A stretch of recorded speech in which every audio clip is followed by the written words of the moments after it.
welcome everybody to this week's edition of Dropping the Hammer. Welcome all you Drangir, welcome all you Shield Maidens. I've got a great episode for you tonight on Dropping the Hammer, but I'm going to really pull this from a podcast I was on. It was last Friday, and this was Headlock, Heels, and Havoc's podcast. This was the second time I've been a guest on their podcast. That episode and tonight's episode, we were talking who we thought was the greatest world heavyweight champion in our bracket. They're doing this massive tournament, but our bracket was AWA versus NWA. Now, what we decided, our wrestler ended up going into I guess the semifinal bracket or the final bracket. I'm not really sure, but that's essentially what we were doing. We eliminated a certain group and allowed one champion to move forward and continue his journey. Not just me. There were several other people in this panel, and they're having several podcasts in this tournament. So it's a really cool idea what they're doing. So it's involving many people. It's taking as many wrestlers as they've got information on. And man, this was cool. We talked for nearly 3 hours. So this is going to be a long one, ladies and gentlemen. Let me tell you that. But, I just wanted to drop some information really quick and we'll get into it. I've got a couple of shows coming up. We'll talk about that at the end of the show. But August 8th, August 15th, and August 22nd is what I've got coming up. So I've got a couple of big matches. Again, we'll talk about that really quick at the end of the show. But right before that, I'm going to say the beard oil labels, I should have them Monday or Tuesday. I know this is the second, third, fifth time that we've talked about this, but I know they are in Oklahoma Saturday. They should have moved closer, Dallas, Sulphur Springs, somewhere by this time. So I should be getting them tomorrow. On top of that, Iron Belly assures me that we have the new scents, plural, in our works. So he has created beard washes, styling wax, butters, balms in all the scents on top of the oils. So we have Raiders Camp, which that one's my favorite. That one I say is our number one seller. We have Mead Hall. I know everyone hears meat. It's mead, the drink. Mead Hall. Then we have Winter Hunt. But the two new scents is Longship and Valkyrie. So the feminine scent is out. We will have the new Longship scent, and I will be with him on the 22nd. So everything he has done is, as soon as I get the labels to him, we are going to have some very nice labeled bottles, and I cannot wait. But I know we've talked about that many times. Once I have the bottle, I can show you guys. So I cannot wait. I cannot wait. One more day, maybe 2 max. I'm okay. But one more day is what it shows. It should be here Monday. So fingers crossed. But without further ado, we're going to get into the show. We're going to bring it to the stage. Give me just a second. I got to clean some of this up. Okay, we're going to add it to the stage. Once we start playing, I'm just going to drop out and we're going to watch this. I'm not going to really talk too much because there's a lot of talk and I don't want to talk over it. So I've provided a link in the descriptus below and you can watch it here. So either way, but be sure to follow these guys and give them a subscribe because they are doing some really cool stuff. They did tell me this was the premiere of the new music and everything. So I was jamming I was jamming. So here we go. Welcome to Headlocks, Heels, and Havoc, the wildest tag team in podcasting, where the kayfabe drops and the chaos takes over. Let's ring the damn bell.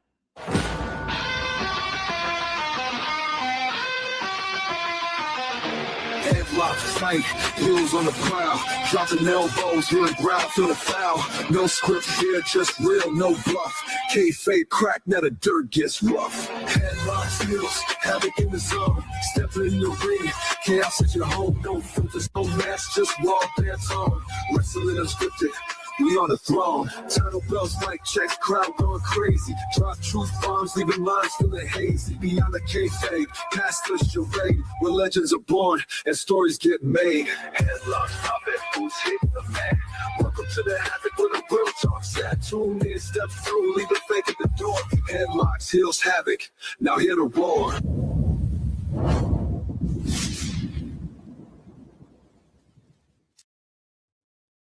Yeah. I'm glad Welcome to the show, ladies and gentlemen, boys and girls, children of all ages. I am one half of the greatest tag team in podcasting. It's me, it's at LEGEND. And with me, as always, is everybody's favorite uncle and my tag team partner, Uncle Slam.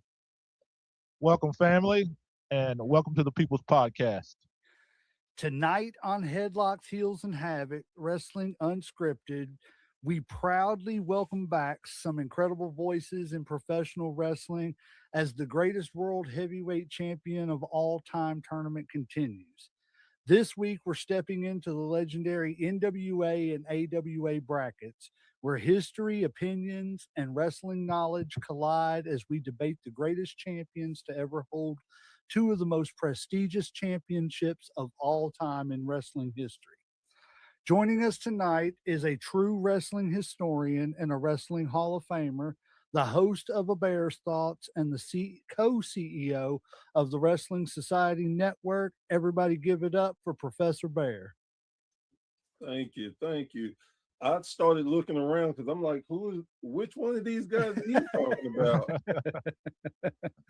Also joining the conversation is a 5-time Kentucky Hall of Famer, a true old school wrestling icon who represents the heart and soul of professional wrestling, the Lone Wolf Bobby Blade. You messed it up again. I've been on here twice now, and you've messed up my intro both times. You completely disrespected me. It's almost kind of like you don't have a clue who I am. And if you don't know who I am, allow me to introduce myself to you. I'm the meanest, cheatingest, chokingest, eye-pokingest, crotch-kickingest, your mama stickingest, spitting on babies, smacking old ladies, one-man domestic disturbance, the man, the myth, the true old-school icon, the man you paid to see, Lone Wolf Bobby Blade, 5-time Hall of Famer. Now, that's how you do the intro. You got to study it. I just let him do his own thing, people. It's the best way to do it around here. And returning to Headlocks, Heels, and Havoc, one half of the powerhouse tag team, Sons of Plunder from the Lone Star State of Texas, bringing the attitude and intensity of the Scandinavian Nightmare, Mr. Warhammer. How you doing tonight? We're alive. Together, we are going to break down the legendary champions, debate historic matchups, settle controversial tournament decisions, share unforgettable stories from wrestling's past, and maybe even ruffle a few feathers along the way. Because when it comes to deciding the greatest world heavyweight champion of all time, there are no easy answers and no shortage of opinions. So buckle up, jump in the live chat, get ready for another action-packed night of wrestling talk. 3 legends, 1 tournament, 1 ultimate champion. The road to crowning the greatest world heavyweight champion of all time continues. Now let's ring the damn bell. How are you gentlemen doing tonight? Great. Better than you. See, I love it. I'm over here fanboying people. And I just deal with it. There's nothing else I can say, man. So here's a quick fun fact. Okay. Me and Bobby got inducted into the same Hall of Fame. See? Yeah, you were just it was saying fate. It was fate. Yeah, it was last absolute year. Fate. Yes, That's sir. awesome. Yep. Well, congratulations to you both because it's very well deserved. I'm sure Mr. Hammer is going to end up in a few of those Texas Hall of Fames. Yes, sir. He said, "I'm hoping. praying for it. I'm praying." I'm doing my best, going up and down north and southeast Texas. We're now branching out into Louisiana, hoping to also move into Oklahoma. So, Vikings are invading more and more territories. I want that Hall of Famer status. I'm, Hall of Famer. I see them and I'm like, I got nothing. I got nothing. Well, gentlemen, before we get into the brackets and everything, I want to go around. I asked everybody last week, and I want to go around and ask you three gentlemen, what do you all consider a great world champion? Is it like the brashness and boldness of like a Stone Cold? Is it the style of a Nick Bockwinkel? Is it the flash and flair of Ric Flair? No pun intended. Is it the patriotic American like Hogan? What is it that when you think world champion comes to mind? We'll start with you, Professor Bear, and we'll just go around the horn. When I think of a world champion, I think of someone that is gonna carry a brand. You have to be, you have to dress the part. You have to carry yourself in a manner that is almost where you're cocky, but you're confident. You know that the company is on your back, and you welcome that. You welcome challengers. You want to show people that you are what they say you are. You are the greatest champion in the world. That for me, I think about your Bockwinkel's, your Cody Rhodes before he won the WWE title, when he got a chance to hold the NWA and he held the Ring of Honor. I think of Nick Aldis, those James Storm, not yeah. I think of those gentlemen because they carried themselves in a manner that was, man, if I become a world champion, I got the dress. I just can't be in jeans, and nothing's wrong with being who you are, but you are more now. You're not a symbol of just you, but the brand, and you want people to take that brand and the sport of wrestling serious. It's almost like you have to be picture perfect. Ha ha. See what I did there, Bobby? As we throw it over to you, sir, what do you think the champion has to have? Well, I'm going to echo Professor Bear on that too. Somebody that has to be able to carry the brand, somebody that can talk the talk, walk the walk, have great matches, sell tickets. And the main thing, sell tickets, talk the people into the building, be able to deliver on all fronts, whether it be a Ric Flair who could talk the talk, walk the walk, he could sell the tickets and everything, or a Dusty Rhodes as well. Dusty could talk them into the building. You had Hulk Hogan, the larger than life superhero, character and all that stuff. I mean, it's different things in different territories. And I'm using an old school term there, in territories, because there's no territories anymore, unfortunately. But, in different areas of the country and different areas of the world, people are looking for different things. Where Flair and Dusty Rhodes could carry the company anywhere in the world, in my opinion, they work best in the Crockett promotion area, the NWA territories and stuff like that, because they were the embodiment of that brand. Hulk Hogan, he was the embodiment of the WWF and everything. So Hogan, he could get over it anywhere and everywhere and everything. He worked best in the WWF. Same like with the Jerry Lawler. Jerry Lawler was seen as a regional champion. However, he was, also the AWA champion too, near the end of that promotion's lifespan. And I thought he did a very good job for the short time that he was the champion there. But, they all had one thing in common, and that was charisma. And for me, charisma is everything. Charisma is the reason that people come and buy the tickets. Charisma is the reason they sell the pay-per-views and stuff like that. If you have a guy out there, and this is not this is not bagging on the guy or anything like that, but late 70s Bob Backlund, early 80s Bob Backlund, very dry, kind of boring to mainstream people and all that stuff.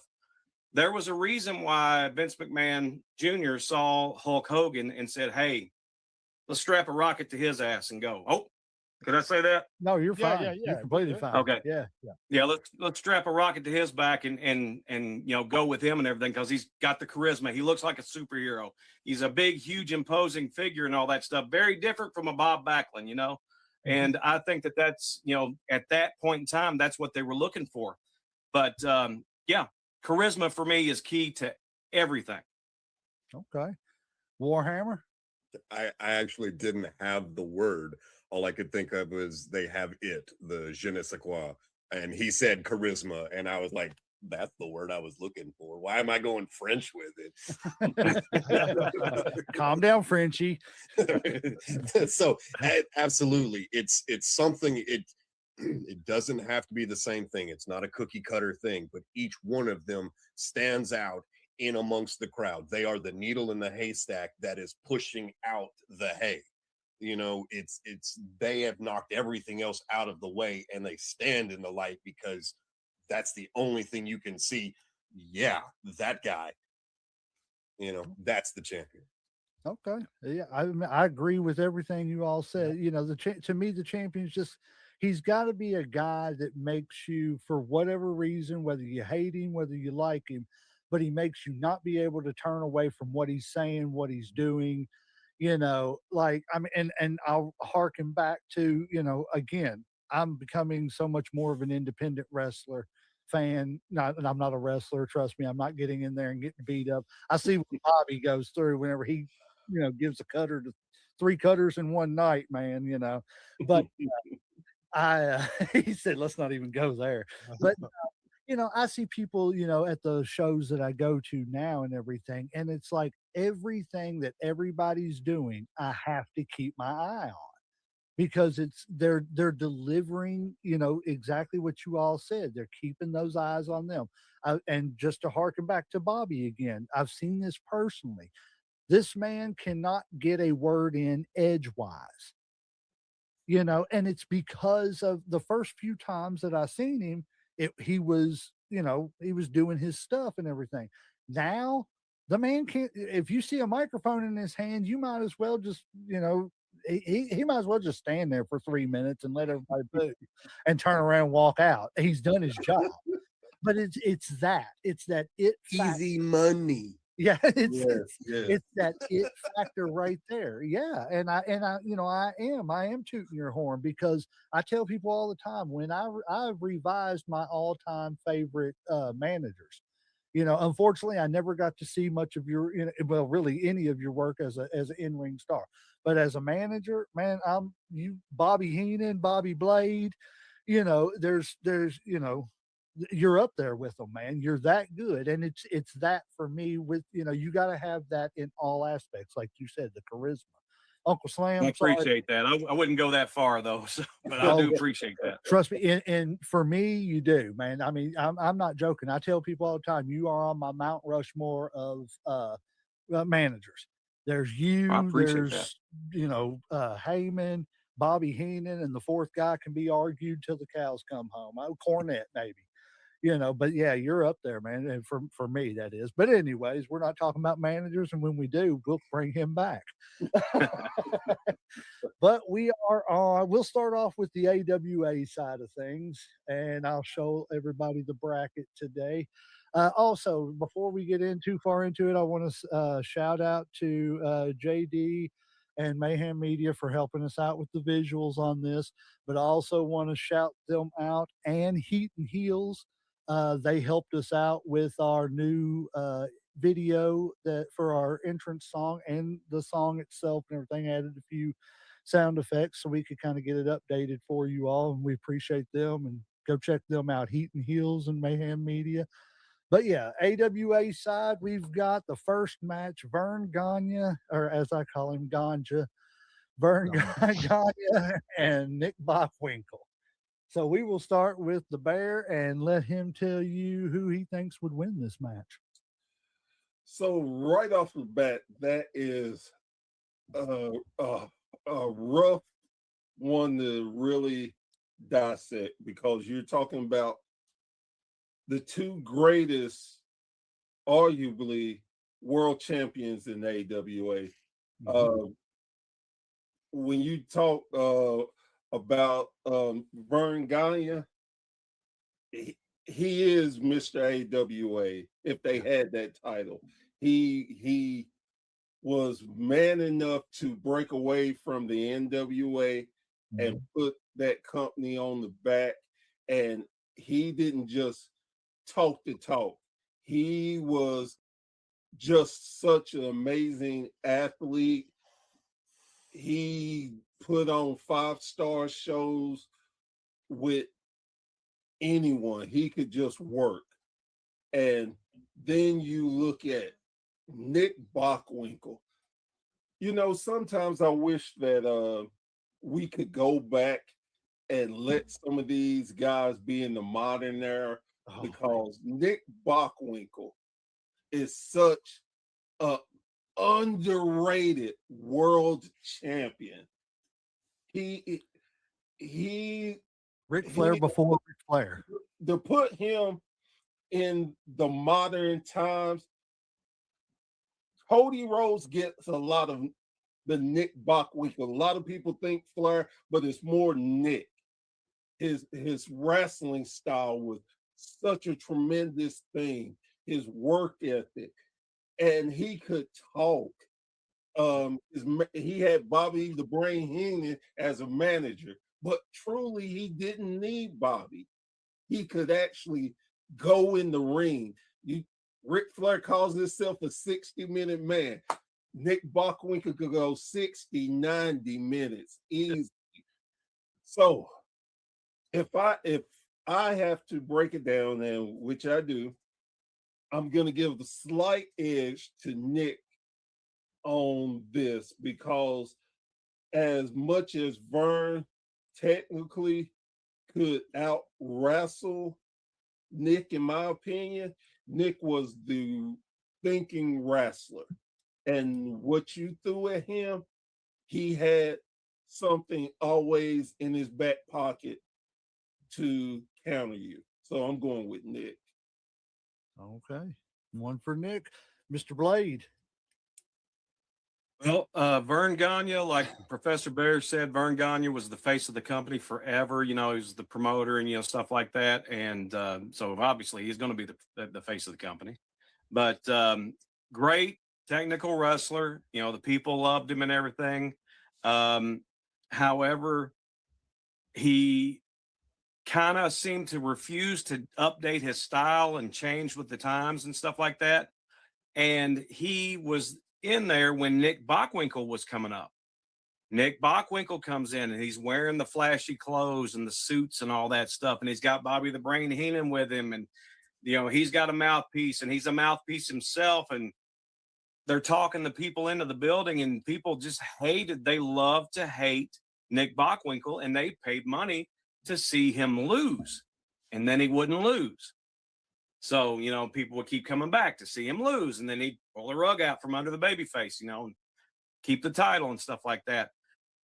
I think that alone, the ability to talk the people into the building and have them pay money to buy tickets to see you lose, to see you get beat and everything, I'm going to have to give it to Nick Bockwinkel because of that. I mean, you know, he was the great talker, very, very underrated talker. And a lot of the younger people that, you know, and when I say younger people, they're still older people, because it was when WCW was around. You know, he was the WCW president for a little, commissioner there for a little bit. And, you know, that was the last thing that anybody really saw of him on, you know, mainstream television. So if they saw that and they didn't actually see what a great, phenomenal worker and a great talker he was, you know, they're really missing out. And, you know, and I implore anybody, if you've not seen Nick Bockwinkel as a heel, as the AWA World Heavyweight Champion, you're missing out. Go seek out every video you can of him. Nick Bockwinkel gets my vote for that. All righty, that's two for Nick. Mr. Warhammer. Well, these are two I had to look up just to verify, that I did know these names. I don't really know too much about them. They are, before I was watching. So what I read was for Vern. That was my vote. But it was more out of lack of knowledge that I really Right. can't really make a true calling. Right. But you can only go by what you know. So you're voting for Vern? Yes. Okay. So that's 2-1. Uncle Slam. All right, I'm gonna preference a lot of what I say, especially when it comes to AWA. That I didn't watch a lot of it. I know probably a lot more about like the NWA. So a lot of mine is more analytics, titles, length of, like who they beat, that type of stuff. So so I would probably lean on people who actually know a lot more about AWA. But kind of like Warhammer, just doing the little research that I have, I looked up, I saw he was a 10-time champ. He had it from like 1960 to like 1981. He beat everybody. I mean, I guess it helps when you're kind of the founder of the, like organization. I saw Bockwinkel, 4-time champ. I really didn't know much about him. I know that he, as like I said, doing research, he beat Kurt Hennig, he beat Stan Hansen, he beat Larry Zbyszko. Um, but to me, I feel like because of him breaking away from the NWA, being brave enough, to start his own organization, being a 10-time world champ, and just because, like I said, I just have to. I'm like Warhammer. I have to only go by what I know because I didn't get to watch a whole bunch. I'm gonna go with Vern on this one. Okay. All righty. Also want to shout out to everybody watching. We got the Savior of Wrestling, Chad Casey watching. He was on the show last week. And we've also got, who else we got in here? I believe this is a friend of ours, Professor Bear, the gentleman you was just on his podcast with, Mr. Stein or Yes, Steen. yes. Yeah. Oh, yeah. We're. I've been chatting with him myself too, and everything about helping him out doing some shows and stuff and everything. So yeah, thank you guys for being in here. Please, everybody, that's tuning in, give us your picks and opinions too. Give us stuff to argue and debate about. He said, "Yes, that's me."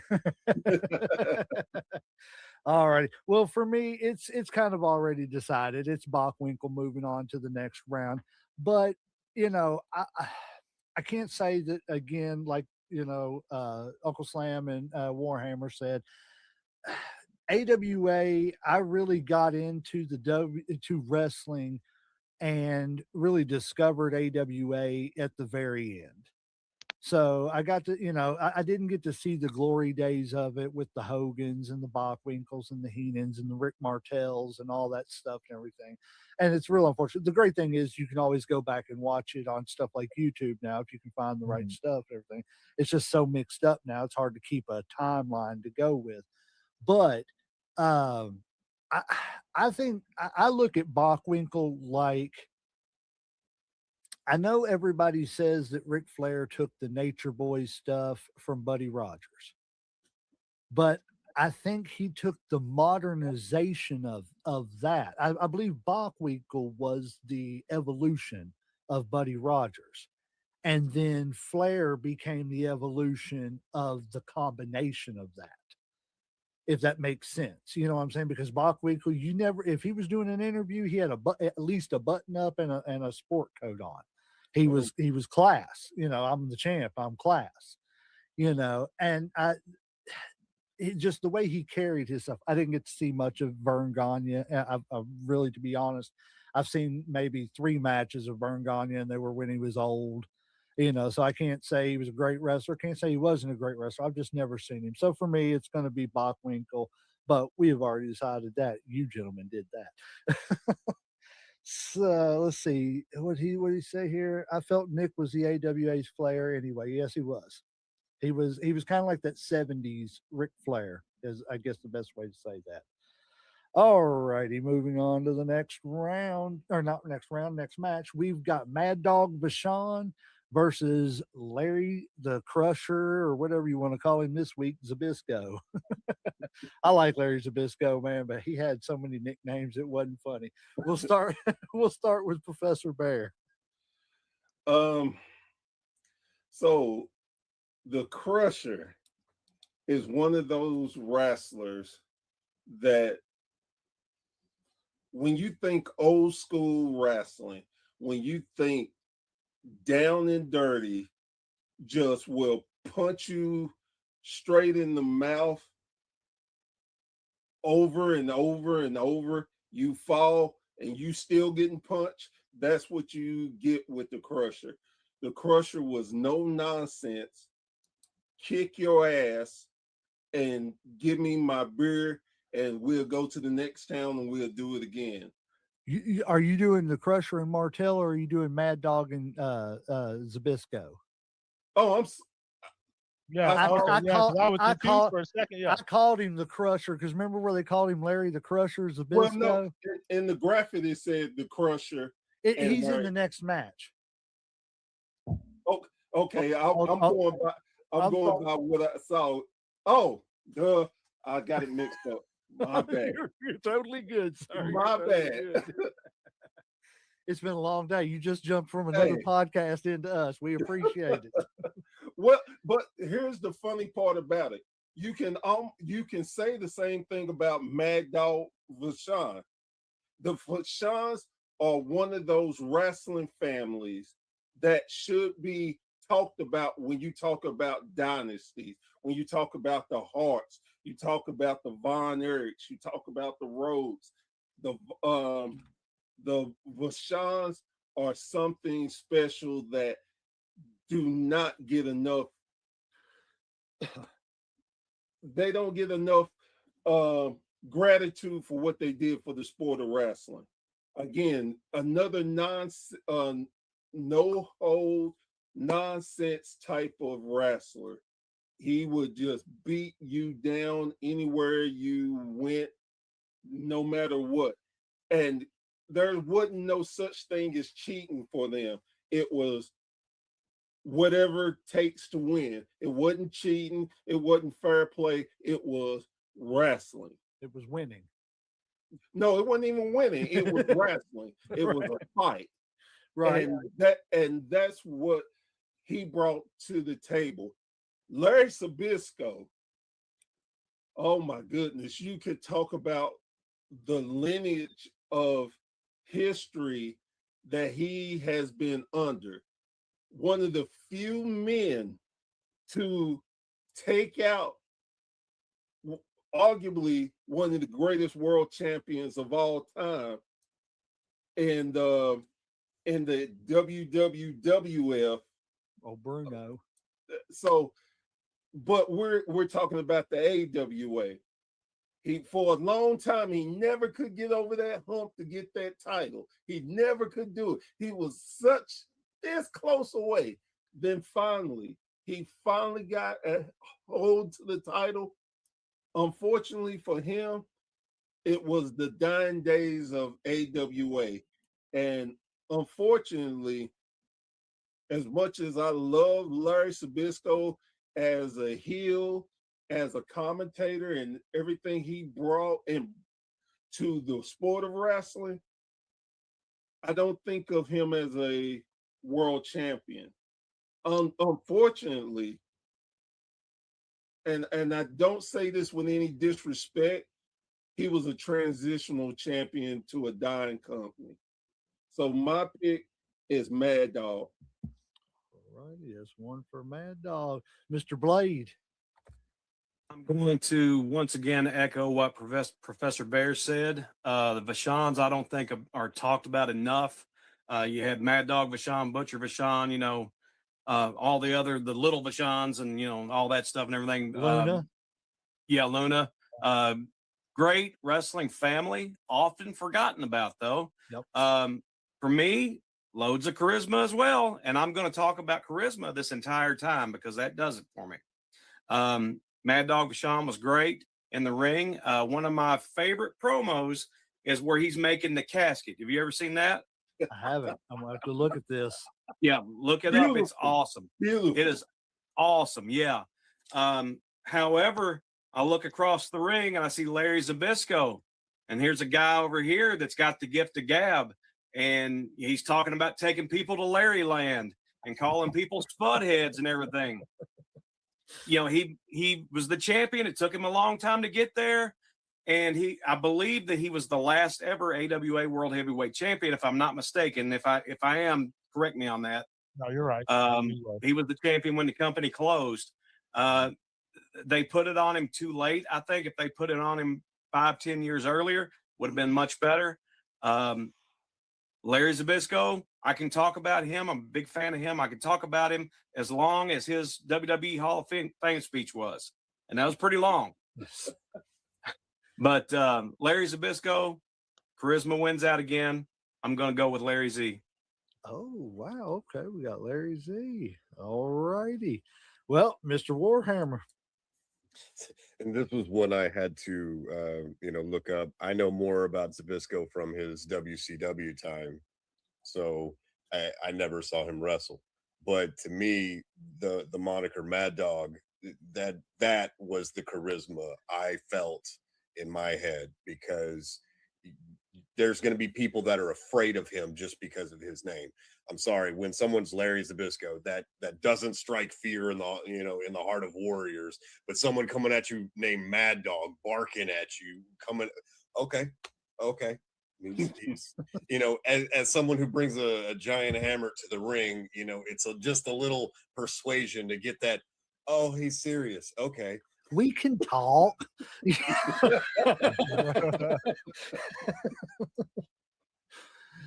So who you going with, buddy? It is Mad Dog. Mad Dog. Okay, so we got 2 for Mad Dog, 1 for Zbyszko.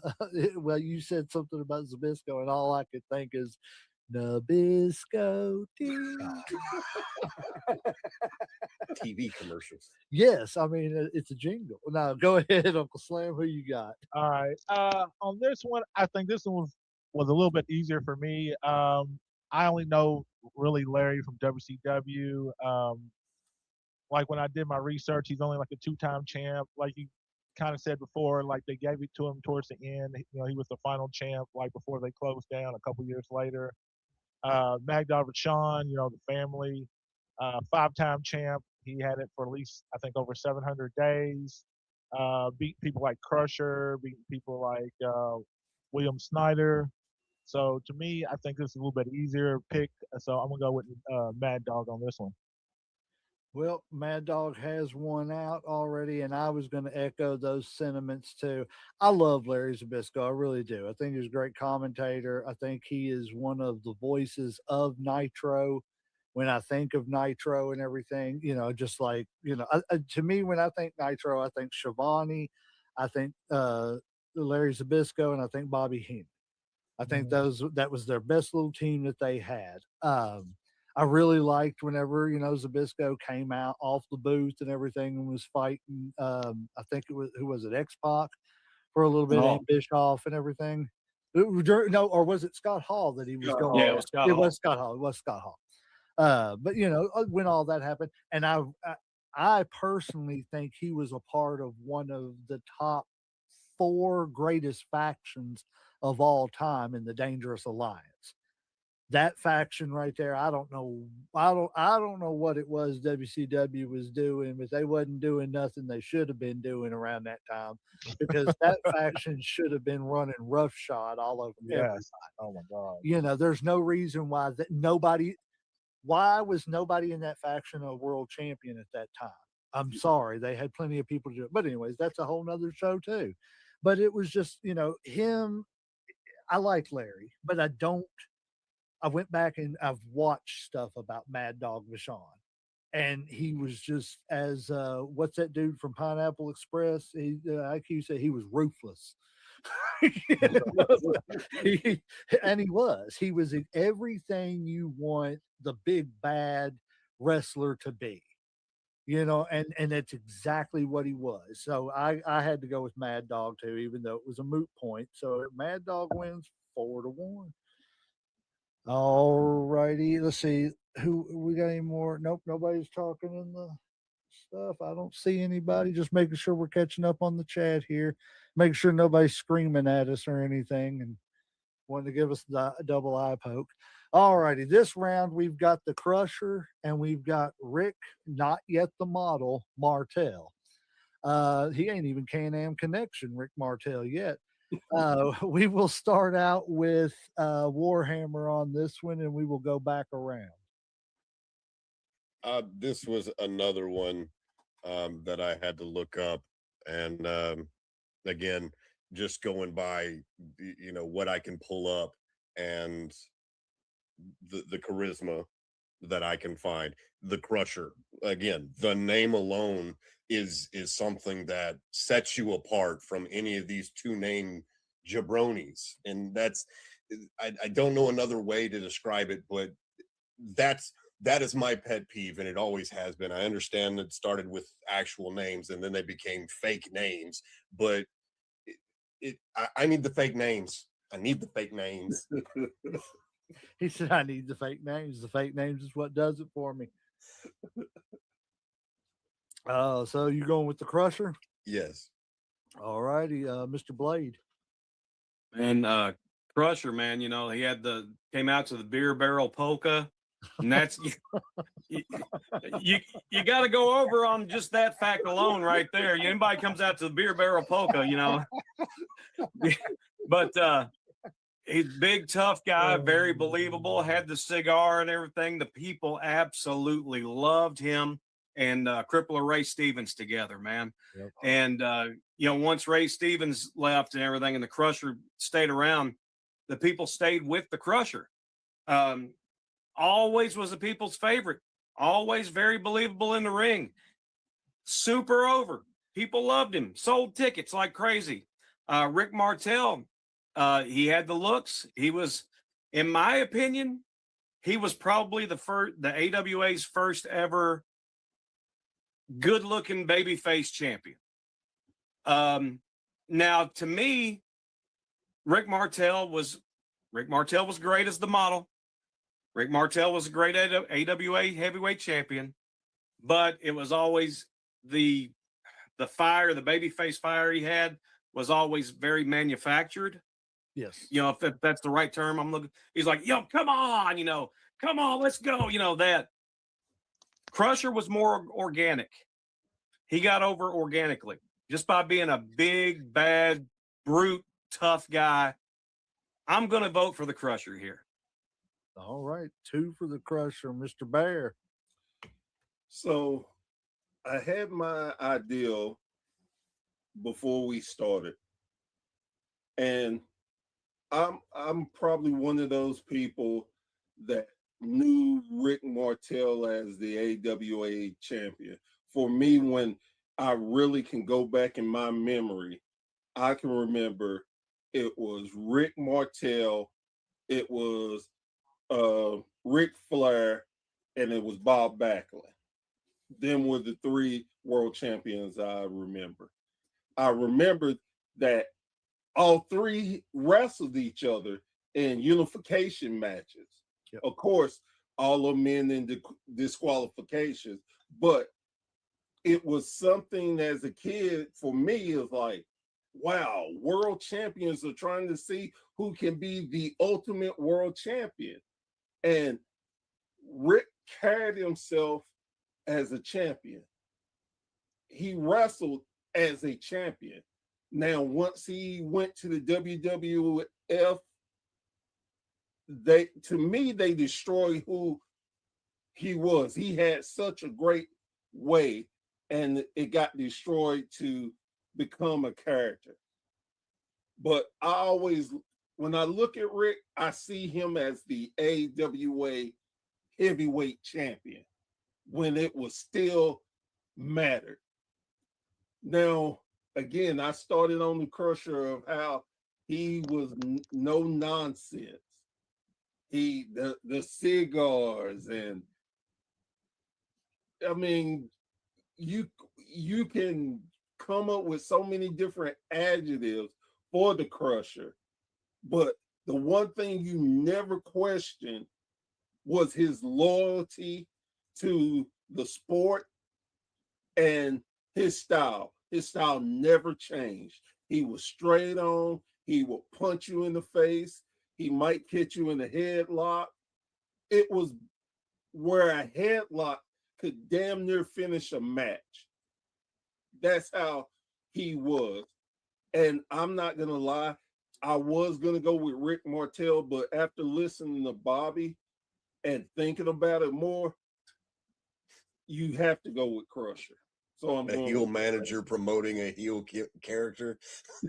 but the thing is, most managers don't lie. That's the point of it. He's just accentuating what is already there, and he did a great job because he sure made me switch. So you made me, you know, for me, it was always again, I didn't get to see much of the Crusher. What I've seen of him, you know, I would just be echoing everything you all said. He was what you wanted, you know, and I do agree with Warhammer a little bit too. And I know it's kind of funny, but I do miss those guys that just had a name, like an earthquake or a typhoon, or why do I have to be, you know, Rick the Typhoon Bobby, or whatever, sorry, his first name. I've never heard in my life. It really is. That's why I don't Oh, work behind the God. scenes in any promotions, Bobby. What do you? That's why I do a podcast, man. He's still on Creative Wrestler. Right, right, right. Don't quit your day job. But but I mean, I don't have to know your real name to get into your character and everything. So I see why everybody was a big Crusher fan and stuff, especially in that time. As far as Martel goes, I liked Martel as a good guy. I think he kind of fit that 80s tone of a good guy. But I always feel like, just like his tag team partner, his, like Bobby said, his good guy stuff was manufactured. Like, and I tell you, somebody else, his tag team partner, Tom Zink. I felt like it was the same way with him too. I love Tom Zink, but I think that always having to be like, yeah, let's go, guys. That guy, he never could get over to do anything else. When he became the model, I think they totally missed the bus on him, because in my opinion, there's no reason why Rick Martel shouldn't be being talked about as the greatest intercontinental champion of all time. The matches that him and Kurt Hennig could have had, him and Bret Hart could have had, during that time when Bret was coming up through there and then transitioning over into that first little bit of Raw and stuff with Shawn Michaels and stuff coming up through the intercom. Man, that could have been some Owen Hart. The wrestling in that time could have been great if they'd have pushed him a little bit more. There would have been so much more done.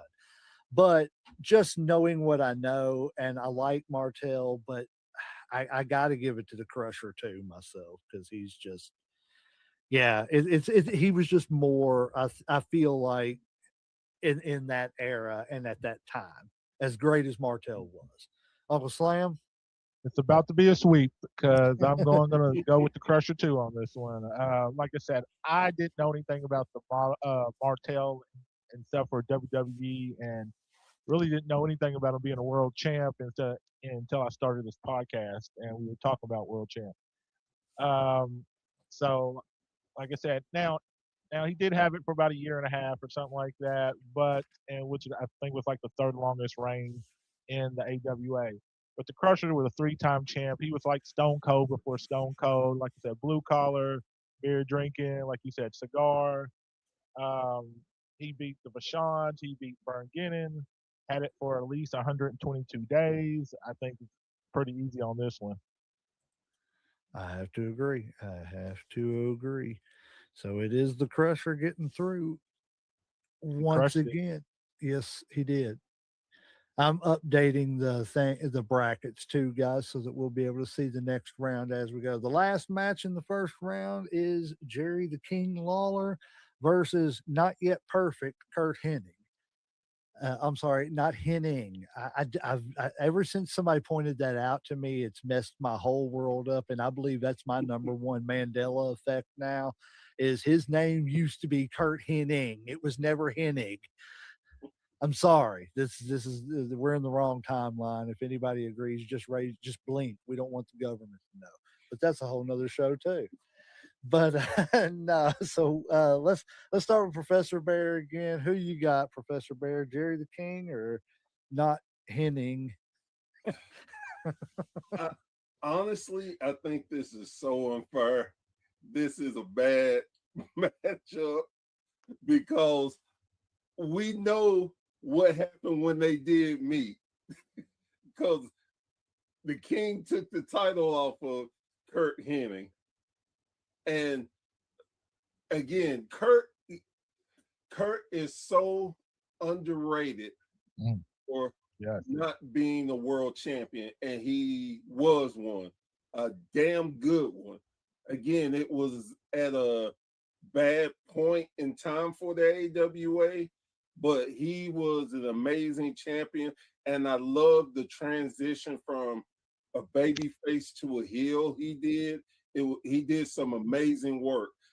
People who love the Mr. Perfect gimmick, if they could have saw what he did in the AWA, they would have understood why Vince wanted him and wanted him badly. With that being said,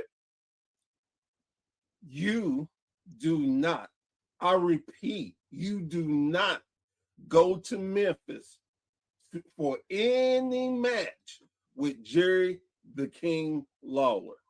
He's not that old commentary person that hollers puppy. Jerry was one of the meanest, smartest, ruthless wrestlers of all time. Jerry put, if you look up Genius, you have to see Jerry the King Lawler there. That everything Jerry did meant something. It from him getting run over to by a car on live TV to him pile driving Kaufman, slapping the hell out of him on a talk show. Jerry knew how to work a crowd, no matter what, whether face, heel, it did not matter. Jerry, to this day, and fun fact, Jerry has the most title wins in wrestling history. Yes. So, with all that being said, if this is not a clean sweep, I'm going to be disappointed. Jerry the King Lawler. He said, I'm going to be mad. No, I'm just going to be disappointed. I'm going to be disappointed. I ain't even going to tell you, man. There'll be signs. All right, Mr. Blade, tell us who you think. Man, I was hoping you'd just skip over me on this one here because these are two of my favorites, man. And I'm going to be speaking from the heart and favoritism here. Now, Kurt Hennig was an amazing AWA world champion. And if I'm not mistaken, he won that from Nick Bockwinkel. Am I correct? Yep. Yes, He did sir. beat Nick Bockwinkel, ended that title reign there, and it was Bockwinkel's last ever title reign. Professor Bear said it, the transition was right there, to the heel, from babyface to the heel, and it was great.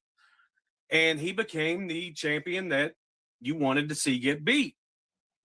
It was cool, Kurt Hennig. He was, very cocky. He was awesome. He was perfect. Perfect, quote unquote. However, he's facing Jerry the King Lawler, who is one of my all-time favorites. And I grew up watching Memphis wrestling.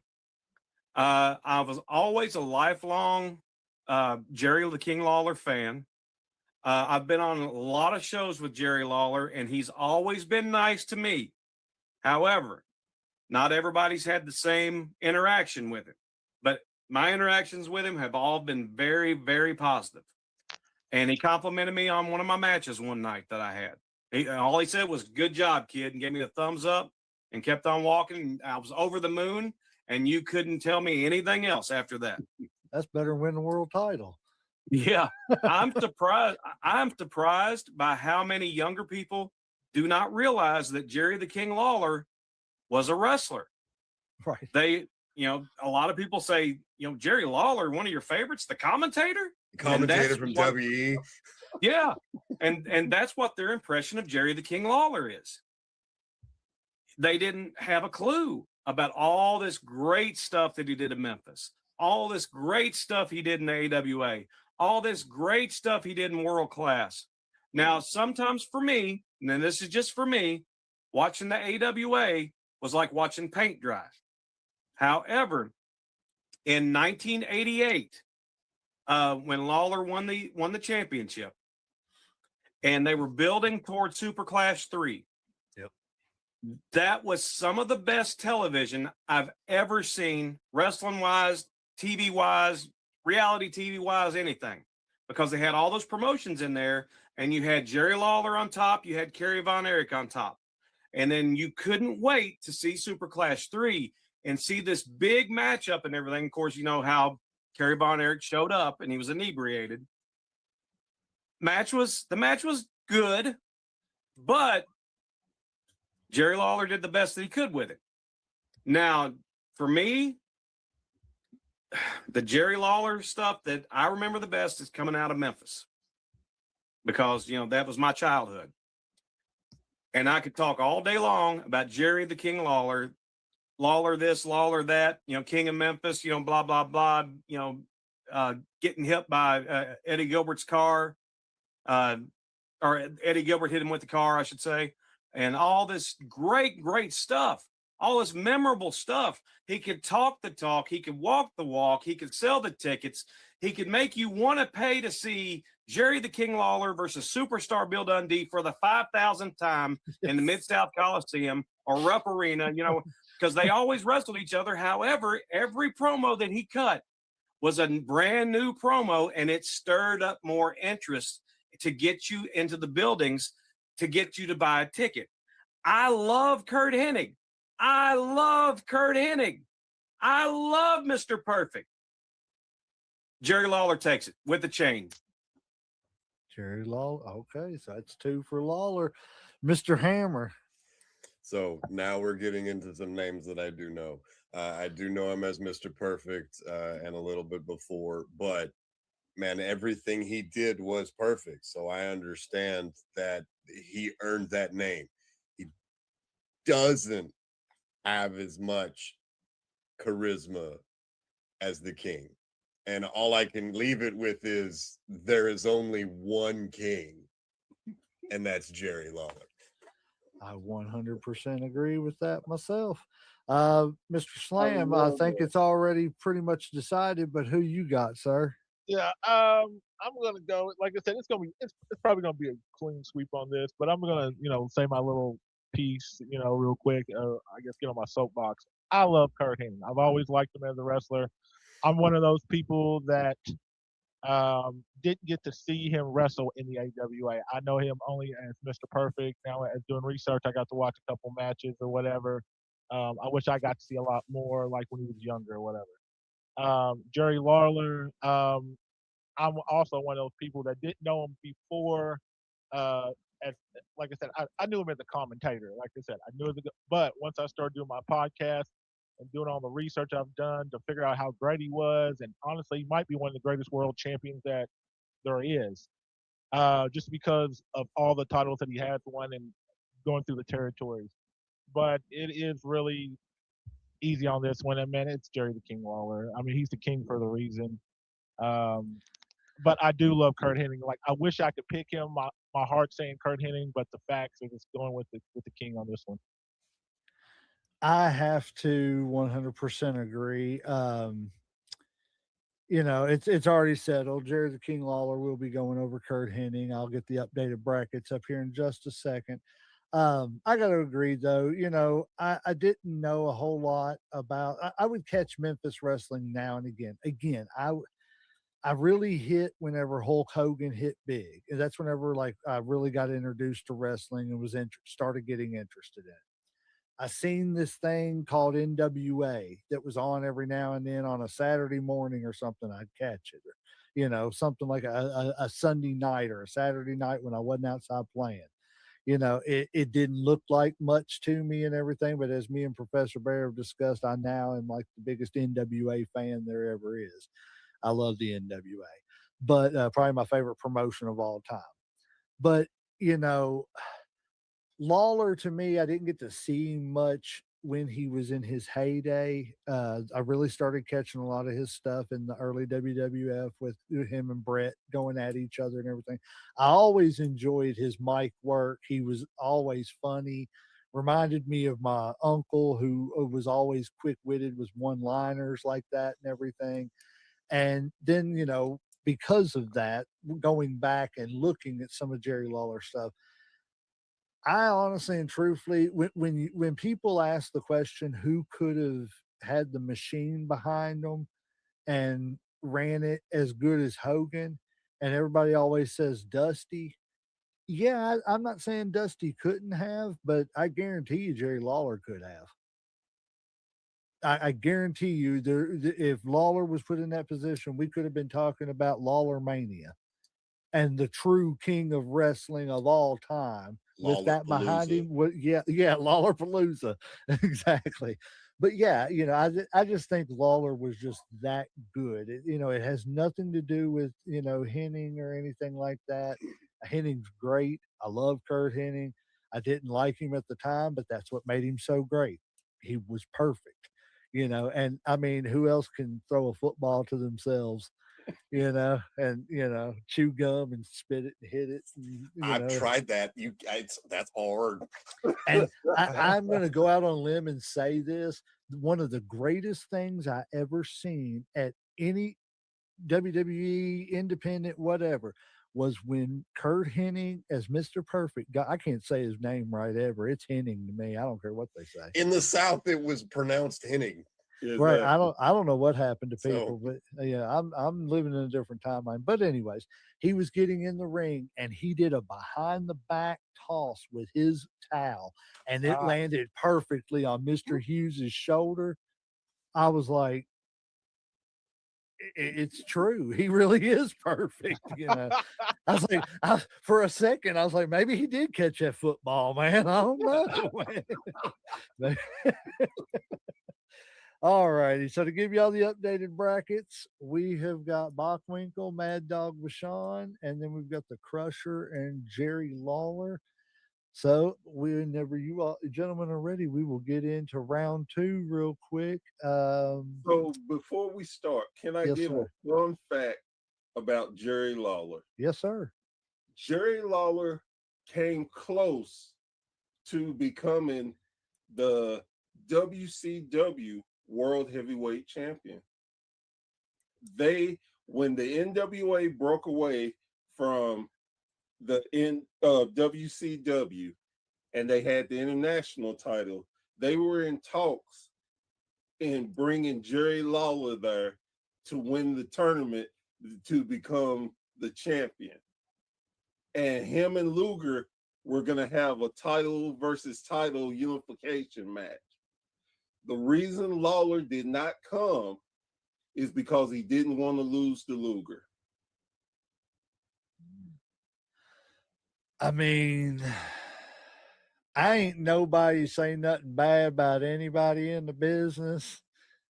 But I mean, has anybody ever watched Lex Luger take a bump? It's like he gingerly lays down and stuff and everything. And like his arms are just perfectly beside him I'm like, dang man, he don't loosen up for nothing, does he? He's flexing on the way down too. I have to admit, back then I was a big Luger mark. I was as a kid. I couldn't help it. And I think Jerry Lawler had the ability to be the NWA world champion and the WCW world champion if he only would have did business.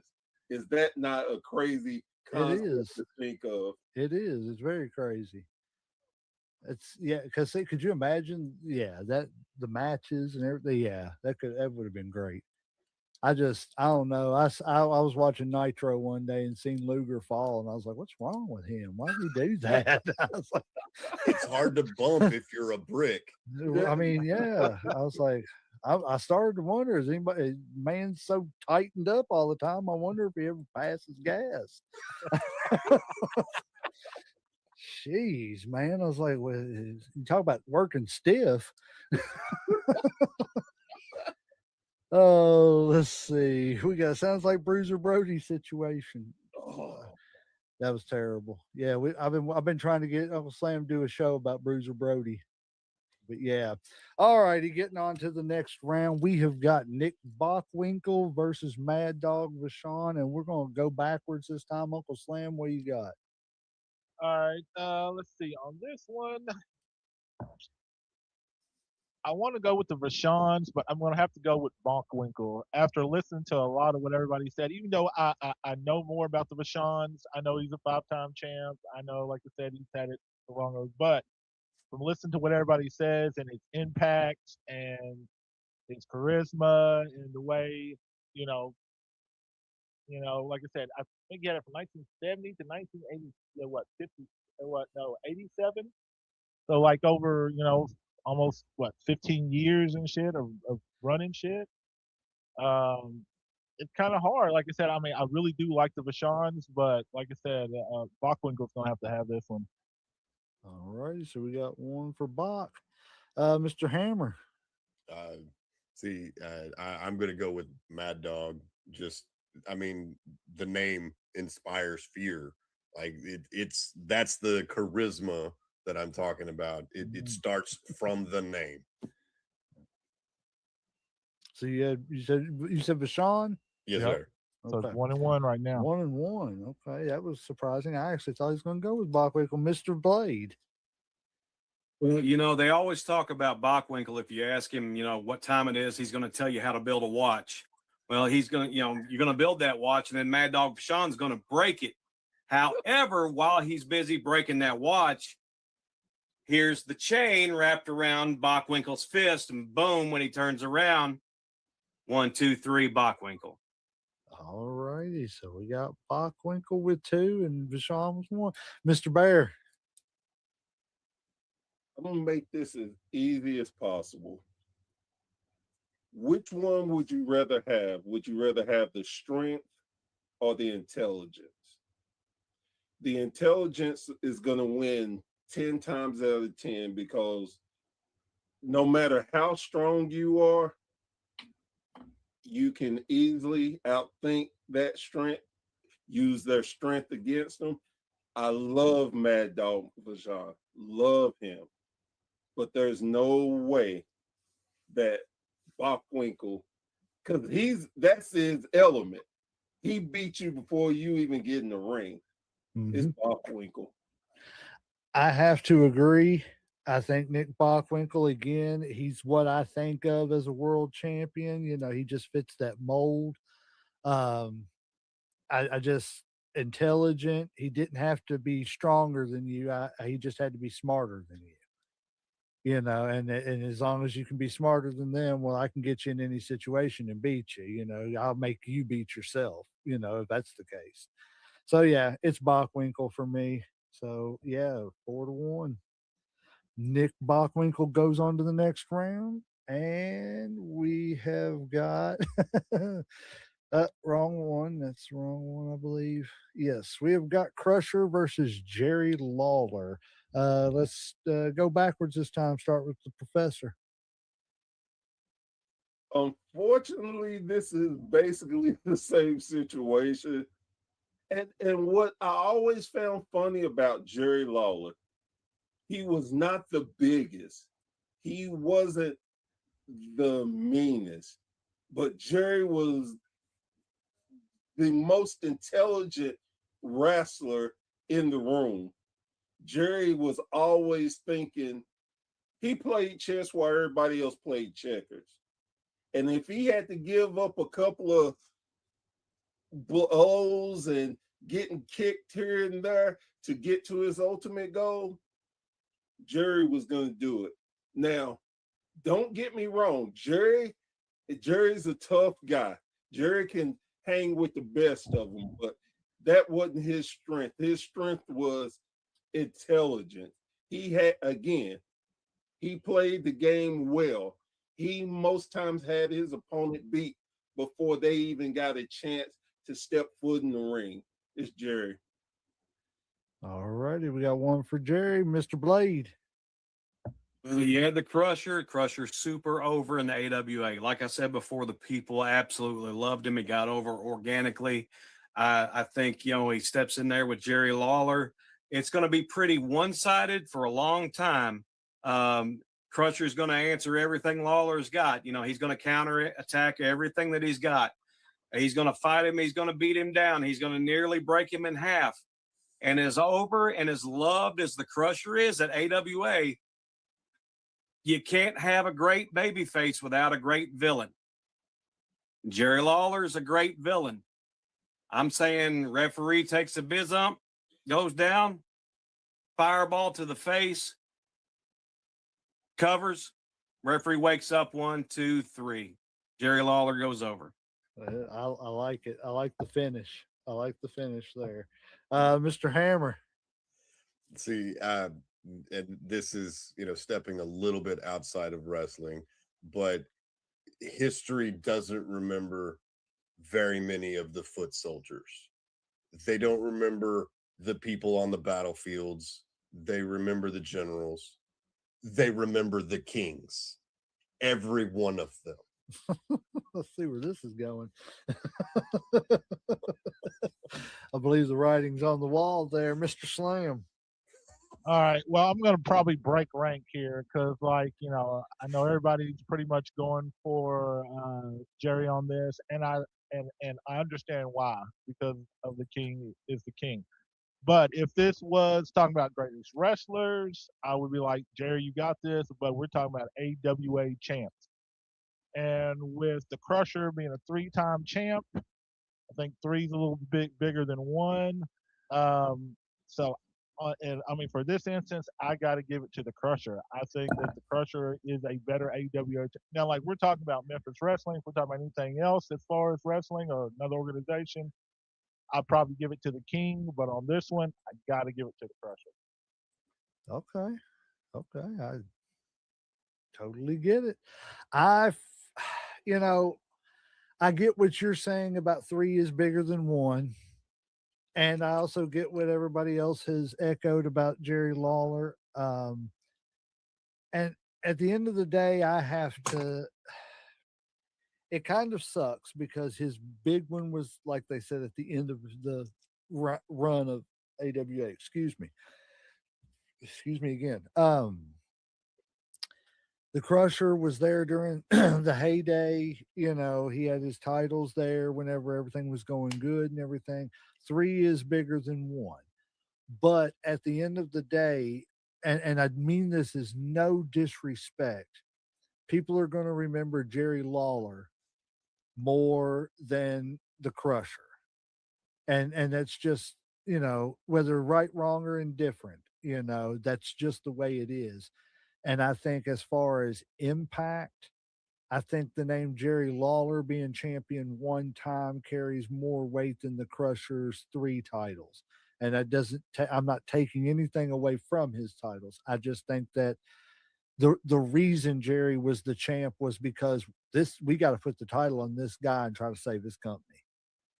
And he was the guy that you could do that. Unfortunately, no single guy can save any company. You know what I'm saying? It's got to be a concerted effort, but from everybody. But I think Jerry Lawler outranks here, so I'm going to give my vote to Lawler going forward. So, go ahead.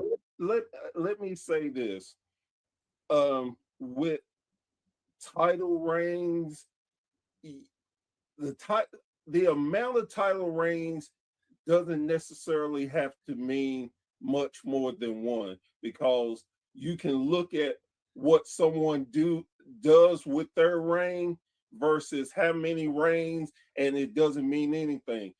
Prime example, Rey Mysterio. He had 3, 4 in the WWE, and most people don't even remember that. Versus, hell, you could take someone that had Sami Zayn will get more remembrance out of his 9-day title reign than Rey Mysterio Jr. And that's no disrespect to Rey, but it's not just being able to have championships, because if that was the case, this would have been Vern's because he had the most. Right. But Right. that's Well, just I also voted for Vern too. So. no. And again, I'm not trying to knock who you voted for or anything. Oh no. Like I mean, this is all a discussion. You know what I'm saying? Right. I mean, but I just got to be true to who I am, and if Right. I feel like throwing. So I mean, everybody's got their own opinion, and this is what we're here for, is to talk about it. So I don't have any issues like if everybody disagrees. I mean, I like the that's just what fact it is. that's what I like about doing these is like, there's no formula. Everybody can grade on their own scale. Just like I said, for Bobby, it was charisma. For you, it was this. For me, it was that and everything. And we're all grading on different scales. That's what makes the discussion, especially in wrestling, I think so Right. great. And that's why I like doing these. Looks like the finals we got here is Mr. Bockwinkel versus Mr. Lawler. We will start with Mr. Slam and go around clockwise. All right. Much as I like Jerry, I'm gonna go with Bockwinkel on this one. Like I said, when I think of AWA from doing all the research that I have, he is Mr. AWA. Jerry's he is the king, but I don't think he's the king of AWA. Like I said, if we were talking wrestling as a whole, Jerry's in that conversation, but we're just talking about AWA World Championships right now. And Nick Bockwinkel is on probably everybody's, I'd say, at least top 5 to top 3 list when it comes to AWA World Champion. So I think this is kind of easy for me. I'm going to go with Nick. I think he is the greatest AWA champ. All right, we got one for Nick, Mr. Hammer. See, I'm gonna switch it up and throw it back to the king, just for the fact that the name has stuck longer. Yes, you're talking about Nick Bockwinkel, but the fact that people are still talking about the king today, aside from his wrestling, him from wrestling, but other people have seen him as commentary. They've seen him transition in his career, but it's stuck. You remember the Kings. I get it, Mr. Blade. Man, what a tough one here, man. Seriously. I'm looking at, I wrote them all down here too. So I'm going and looking at this, and I've been thinking about this, and man, I want to pick Lawler. I want to, but Nick Bockwinkel is in the ring with him. And Nick Bockwinkel, like Uncle Slam said, he is the AWA. I think, oh man, this is a tough one. It's hard. This is a tough one. This is why we do this. That's exactly right. That The is tough exactly choices. Right. I think if I'm booking it as they're going to try to out-heel each other.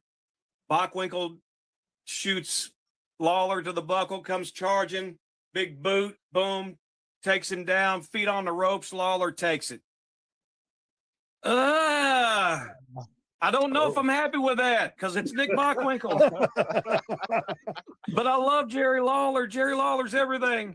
But you want to tune in next week, and right? see You what can always happens. have the return You wanna- match, man. You gotta see what happens. Yeah, this is a best of 7 series here. Right, Yeah. right. Yeah, I'm picking Lawler. I'm picking Lawler. And it's all going to come to a head. It's Super Clash 3 this Saturday. Oh man. Only on closed circuit TV. All righty, Professor Bear, who you got? For me, it's not that tough because Nick Bockwinkel is AWA. No matter how you slice what amazing work Jerry did with the little time he had, there's no way that he could outclass, outfox, outdirty Nick Bockwinkel. And damn sure couldn't out wrestle him, Nick Bockwinkel.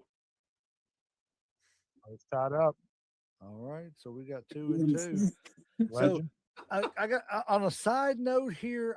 Sorry, I just looked up, man, and everything, and I'm over here. I always put a pay-per-view on whenever I'm doing these shows and everything in the background, and I'm watching a Great American Bash, and I'm over here watching Nikita Koloff put Ric Flair in a bear hug, and I'm over here looking, and why does the referee look like somebody they just ran out from behind a friggin' like from an old Navy store, and like the dude's Hey, you got want to like make $20? Come here. right, he's got duck head khakis on and a teal shirt like a polo, and that's like I was like, look, security You wanna ran be on out. What's TV? going on? But no, getting on to it, yeah, I got to give it to Bockwinkel. Bockwinkel is, when I think AWA, he's what I think of. That, you know, unfortunately, because of the history of like something like the NWA, I think of a lot more people. You know, WWE had a longer lineage. I think more people. But when I think of the AWA, you know, it's Nick Bockwinkel. He was the face of that company for, you know, pretty much the Bockwinkel or Gagne is the two people that I have to, you know, give when I think of the AWA. So because Burns not in this and Bockwinkel is, I have to give it to Bockwinkel for the AWA. If we were talking about wrestling in general, then I'd have to give it to Lawler. But, you know, just tune into Bobby's show next week and you'll have the return match from his final. So Nick Bockwinkel takes that side, and we are going to flip sides over here and go to the next one, which is the NWA side. Now this one's going to get interesting. Yeah, I love the NWA. It's one of my favorite organizations, to be honest with you. So I have to, yeah, I've been waiting for this. I've been waiting for this whole thing just to sit down here and talk with you guys about this stuff. So starting out, I mean, that's a hard match. We're going to start out with the first one. So I guess we'll just go ahead and get it out of the way, and let's go backwards this time and put Uncle Slam on the hot seat. Uncle Slam, All you right. got Harley Race and Dusty Rhodes. Who you? Okay, finally some people that I know a little bit more about that I didn't have to just do research, that I actually can say, hey, I saw these people, I know who they are. Yeah, thank God. Whew. Okay. Now, I'm going to make a case for both, but it's really, really pretty easy. As much as I like Dusty, you know, he was a 3-time champ, but he had a lot of short title reigns. And I'm going to read a little statistic real quick. Talked about it took Dusty 10 times he 10 times to beat Jack Briscoe, Terry Funk 20 times, and Harley Race 27 times before he actually could beat him. And we're talking about he's going against Harley Race right now after Harley is an 8-time champ, over 1,000 days, beat Dory Funk Jr., Terry Funk, Ric Flair, Dusty Rhodes. Man, this is a clean super. And I love Dusty. Like, Dusty was, you know, the people's champ. He was the blue collar guy, you know what I'm saying? His Hard Times promo, you know what I'm saying, from way back. But as much as I like Dusty, man, Harley Race is that man. Is that man when it comes to freaking NWA right now. All righty, so we got one for Dusty, Mr. Hammer. No, Race. Harley Oh, Race. race. Yeah, Harley. My bad. Yeah, Go ahead. yeah. I was looking at the name Dusty on the thing whenever I said that. Sorry, go ahead. So I mean, this one's easy. I mean, I'm gonna disagree with Unc over there. Just because it took him 27 times. Imagine that underdog story. I mean, he is the working man's champion. He embodied everything that you wanted to see. Yeah, you were rooting for him every time he stepped into the ring. I'm going with Dusty Rhodes. He mm, mm, mm. There's that charisma, and it doesn't matter whether he was heel, whether he was face. You wanted to see him. You wanted to see him succeed when he was face, and you wanted to see him get his ass beat when he was heel. So, Dusty Rhodes. All right, we got 1-1, Mr. Blade. Man, don't do this to me. Did it again. Did it again. Okay, well, you got Harley Race, handsome Harley Race, multiple time world heavyweight champion of the NWA, Crockett Promotions and all that, Yep. Greatest wrestler on God's green earth, just listen to his promos, he'll tell you. Unbelievably believable. Everything that he did was delivered with purpose. It was slow paced and it was deliberate and no wasted movement whatsoever. You believed every single thing that he was doing. When he cut promos, you believed him because he believed himself, So his promos were believable. So couple that, the promos, the believable promos with the believable in-ring work, you got a winner there. However, he's going against the bull of the woods, if you will. Yeah, baby. Yeah, baby. And Dusty Rhodes, there is nobody on earth that had more charisma than Dusty Rhodes. There is nobody on earth that looked like that and got over as much as he got over with the people. They loved him. He was the blue collar champion. He was, the original people's champion. He's, the hard times for, put your hand out and touch my hand. Amazing. Yeah, he Dusty Rhodes made stars. He made people. He took Baby Doll. And with one thing, when Baby Doll turned on him, he says, "Baby Doll, you Jezebel." And the people hated Baby Doll. And the same thing with Dark Journey. He made Dark Journey a star. Everybody he worked with, Tully Blanchard over the TV title. I'm getting on fire talking about Dusty Rhodes now. I know it. His matches with Flair, oh my God. If you haven't figured it out by now, I'm going 125% the American Dream, Dusty Rhodes over handsome Harley Race right now. I don't think that it gets any better than Dusty Rhodes, except for one guy. And I'll tell you that one a little bit later. All right. I was almost to the point to where I thought we were going to get Bobby standing up and giving us a little boogie, a little jive, a little bit of this. I thought he was getting into it, man. I was like, dude, hey, go ahead, man. I need the ratings. You don't understand how much I love Dusty Rhodes. I love Dusty Rhodes. Talking about, people that can talk people into the building. He did it. He did. I'm sorry, Professor Bear, I'm taking away from your time. But there's one promo he cut on a Saturday night where he had been talking about this fat woman sitting on the front row. And then he comes out and he goes, you know what I'm talking about? He comes out and he goes, "My mama called me and she said, baby doll, look at yourself in the mirror. You owe this woman an apology." So I got my cheetahs, and he goes and he says, "Let me put these on and I'll take a good look and see if I need to apologize or not." And he puts his glasses on and he looks over at this fat woman. He's like, "Oh my God." And he takes off running out of the studio, and it's amazing. And I can watch that 150 times a day and never get tired of it. See, that's awesome. He said Bobby was about to sing Common Man theme song. I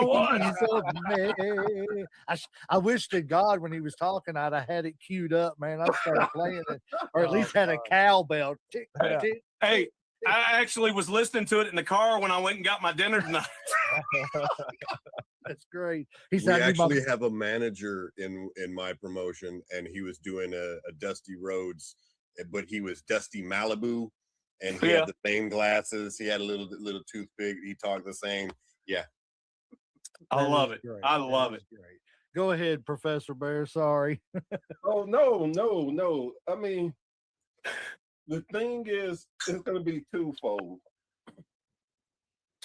Baby, I need you to put out your hands, and I need y'all to feel me when I tell you this. I need you to understand that I love you, Uncle Slam, but I have to correct you on your facts, baby. ooh, baby. Harley, Good move, Harley baby. didn't beat Dusty for the title. It was Dusty beating Harley, baby. Oh yeah. And he got the one win, baby. And what I say is Harley's a mean man. He don't play around, baby. But see, the thing is, when you had the people behind you, baby, you got the American dream, baby. When you got the common man behind you, baby, there's no one, and I mean no one, that can outstand the American dream, baby. So I have to go with the American dream, even though I do love Harley and I respect him because he was one hell of a man. He was a man's man, if you will, but he wasn't the American dream, baby.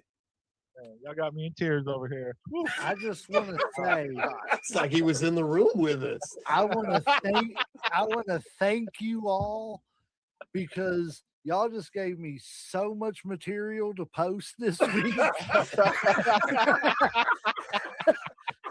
Stay tuned for all the shorts, ladies and gentlemen. These are And gonna each be one of great. us doing something else. Yes, Just there's totally gonna, wild. each one of these guys just done a Dusty Rhodes impression, and I promise you, it's going to end up on a short this week. That was absolutely great to sit back and watch. And as much as I love Dust or Harley and everything, Harley was Uncle Slam made a point to me earlier and everything that I'd heard the fact before, but to be honest, I'd forgotten about it until he told me today that Harley Race is a member of every major wrestling Hall of Fame there is. Yes, there If is. it's recognized pretty much as a Hall of Fame, he's in there.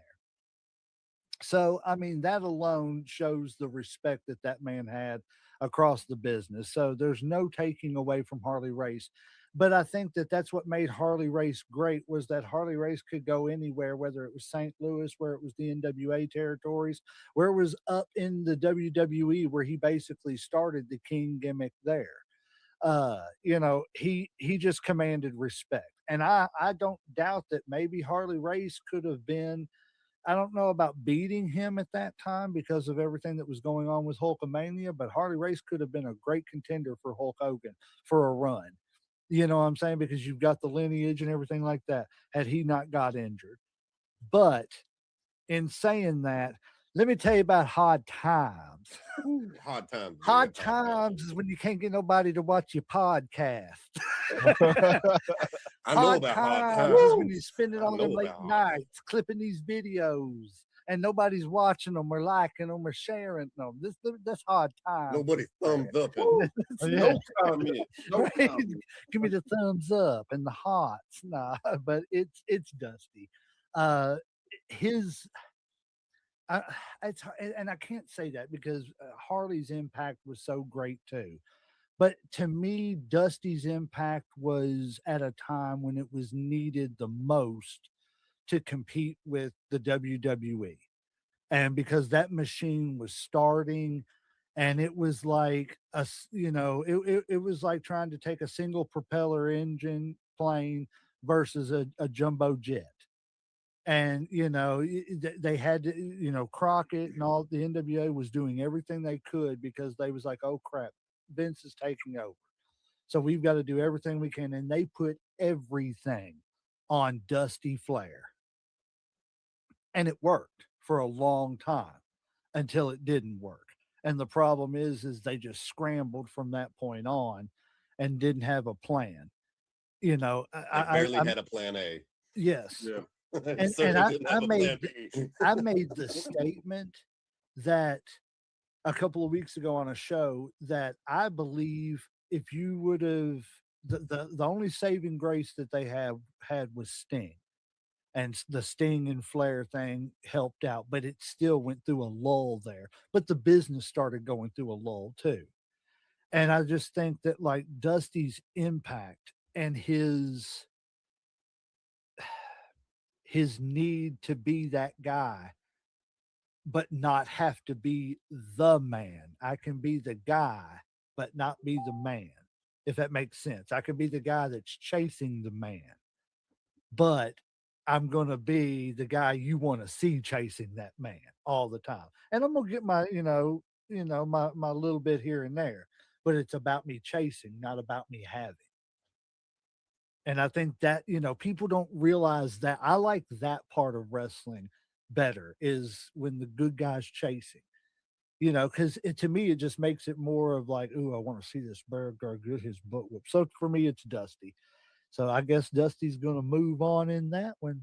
I, I, I thought that was going to be a little bit harder than what it, really was, to be honest with you. The next one, we have Mr. Lou Thez versus Mr. Adam Pearce. And sorry guys about the delay with all the Dusty imitations. Like I said, you will get a clip.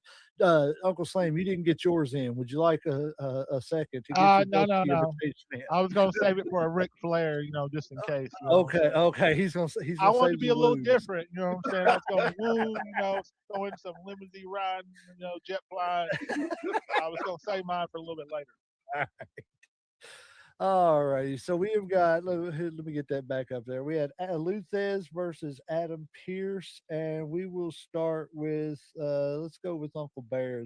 Uncle Bear. Look, every time you all ain't allowed to be on the same show, I want to call him Uncle Bear. He's Professor Slam. I don't know if anybody is. All right, we got Lou Thez versus, it's probably Lou Pearce and Adam Thez at this point. But yeah, Lou Thez versus Adam Pearce. Who you got, Professor? Let me start with Adam Pearce. Adam Pearce is not the Raw GM we're talking about. Right. We're talking about Adam Pearce when the NWA was, for all intents and purposes, dead. Nobody knew about the NWA. Nobody cared about the NWA. Pearce did something for me that to this day I appreciate. I even got a chance to tell him myself over I think it was Instagram, and he answered me. And Pearce did something that a lot of wrestlers cannot do and won't do. We talk about putting a company on your back is one thing, but putting a dead company that has so much history on your back, trying to recreate that, trying to give it that buzz again. Adam Pearce is such an underlooked NWA world champion. Not only was he, excuse me, I'm saying was, but is a genuine world champion. He could talk people in the arena, have tremendous matches. Something that we hadn't really talked a lot about is styles. I don't care if you were a high flyer, if you ground and pound, if you were just hard hitting. Adam Pearce could adjust his style to any different style of wrestling.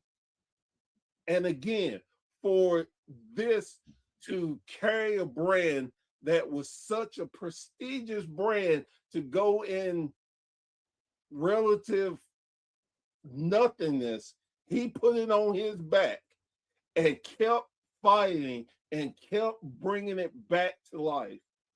With that being said, we're talking about Lou effing Thez. Lou Thez, You can take one of the basic wrestling moves. Luthez would beat you with it. He could tell you, I would do no other move but an arm drag.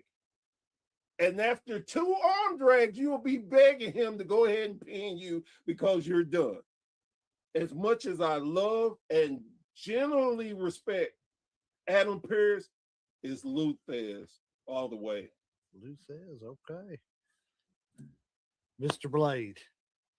I have to agree with Professor Bear on that as well. Luthez is the ultimate shooter. Adam Pearce. Now I had a personal interaction with Adam Pearce, and it was a good one. He came into a company I was working for called Pro Wrestling Freedom, and that was in Corbin, Kentucky, back in 2013, I believe. But he wrestled Shane Mercer that night, the Iron Demon Shane Mercer, and they had an incredible matchup. He came in, he was the utmost professional. He'd never seen Shane Mercer before whatsoever, worked with him, made a star out of him that night. After that particular match, you started seeing Shane Mercer getting booked everywhere. So I think that match carried some weight. He was professional to everybody that was on the show that night, very approachable, gave critiques and all that stuff. And I think that's a very valuable thing that you could have and everything, is if you can give critiques honestly, and not just tell people what they want to hear. And he did that. I think if Adam Pearce came around, if he was the NWA world champion in the 80s, we would have been talking about a whole different animal these days. Unfortunately, he was the NWA champion. Like Professor Bear said, he was the NWA champion when it was basically a dead company. He did bring prominence back to that, and he had a great feud with Colt Cabana during that time. I think it was called the 7 Stages of Hell. Is that what it was? Yeah. Yep. And that was amazing. And that, Cabana was a star anyway, but that made him an even bigger star, coming out of that. However, looking across the ring at Luthez, if any professional wrestler is in the ring with Luthez and they're not a little bit worried in the slightest, then you probably don't need to be in the ring with Luthez. Luthez was he could tie you up. He could, put you in all these shoot holds and stuff like that and everything. And it's Luthez for me, man. Luthez was more NWA than Adam Pearce, I believe. And that's my opinion. So he was classic NWA. Yeah. And that's not taking anything away from Adam Pearce. Right. No. He's in the ring with Luthez. Right. Exactly. I agree. Warhammer. See, now this is one I don't really know Pierce. I had to look him up, and I was like, okay, now I understand the connection and the where he's at now. But I'm gonna say this: as a wrestler, I would give everything to have a move named after me. Right. So the fact that there's a famous wrestler who throws the Fez press and gets over. Okay, well, where did he get that from? Lou Thez. So Stone Cold took something from Lou. So just having that it puts you above everything else. You've got a move named after you. There's nobody else that I can think of that has a move. If anybody can think of one, throw it out, please. But the Luthez press. O'Connor roll's about the only other one I could think of. Yeah, but I mean, and I don't even know who he is, to be honest. So right.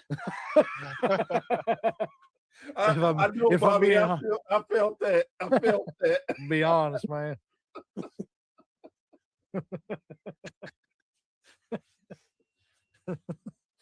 It's Bear that's the historian, not me. Don't come at me, people. No. No. All right. So you're going with Thez as well? Correct. All righty. So Thez has got it. Uncle Slam.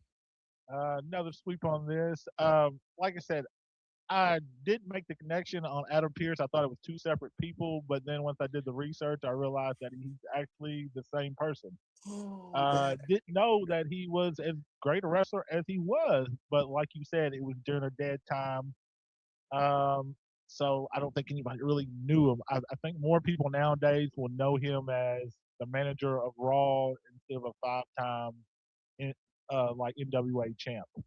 Luthez, he was NWA at the beginning. I mean, he had he's a three-time champ. I think he one reign lasted 2,300 days.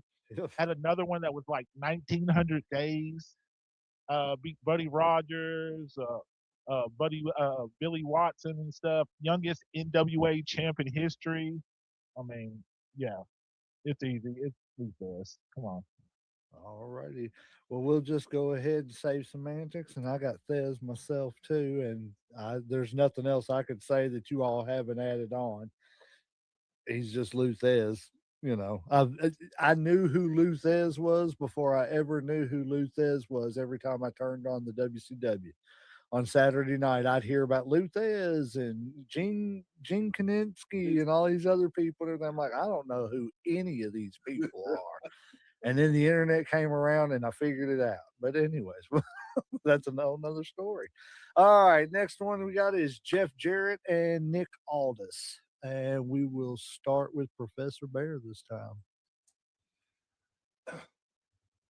I almost don't think this is fair because I watched the Dark Side of the Ring about Jeff. I was going to say the same thing. I'm watching the same thing right now. I swear to God. Swear to God. With that being said, I actually fought, and again, this puts me in this weird place because I'm old enough to remember when Jeff started, and Jeff he hadn't said it, but basically retired. So I can truly say I followed Jeff's whole career. I've always liked Jeff. Jeff has had that love-hate relationship with the fans because Jeff could easily piss people off. And especially when the NWA TNA run, Jeff was known as the Triple H of TNA. You just got sick and tired of seeing him hold the NWA title. You just got sick of it. It to the point you almost vomited every time you turned on TV. And here comes Jeff. It's like, oh. That's JE. What? Sorry. So then we're going to go with Mr. Aldis. Again, NWA is starting to make a little buzz. You have Tim Storm doing his thing as the NWA champion. Then Nick Aldis gets that title. And you're talking about, for me, was one amazing, no, let me back that up. One hell of a run. He put the NWA back on a pedestal where people legitimately said, that's a world champion. It wasn't just his mannerism.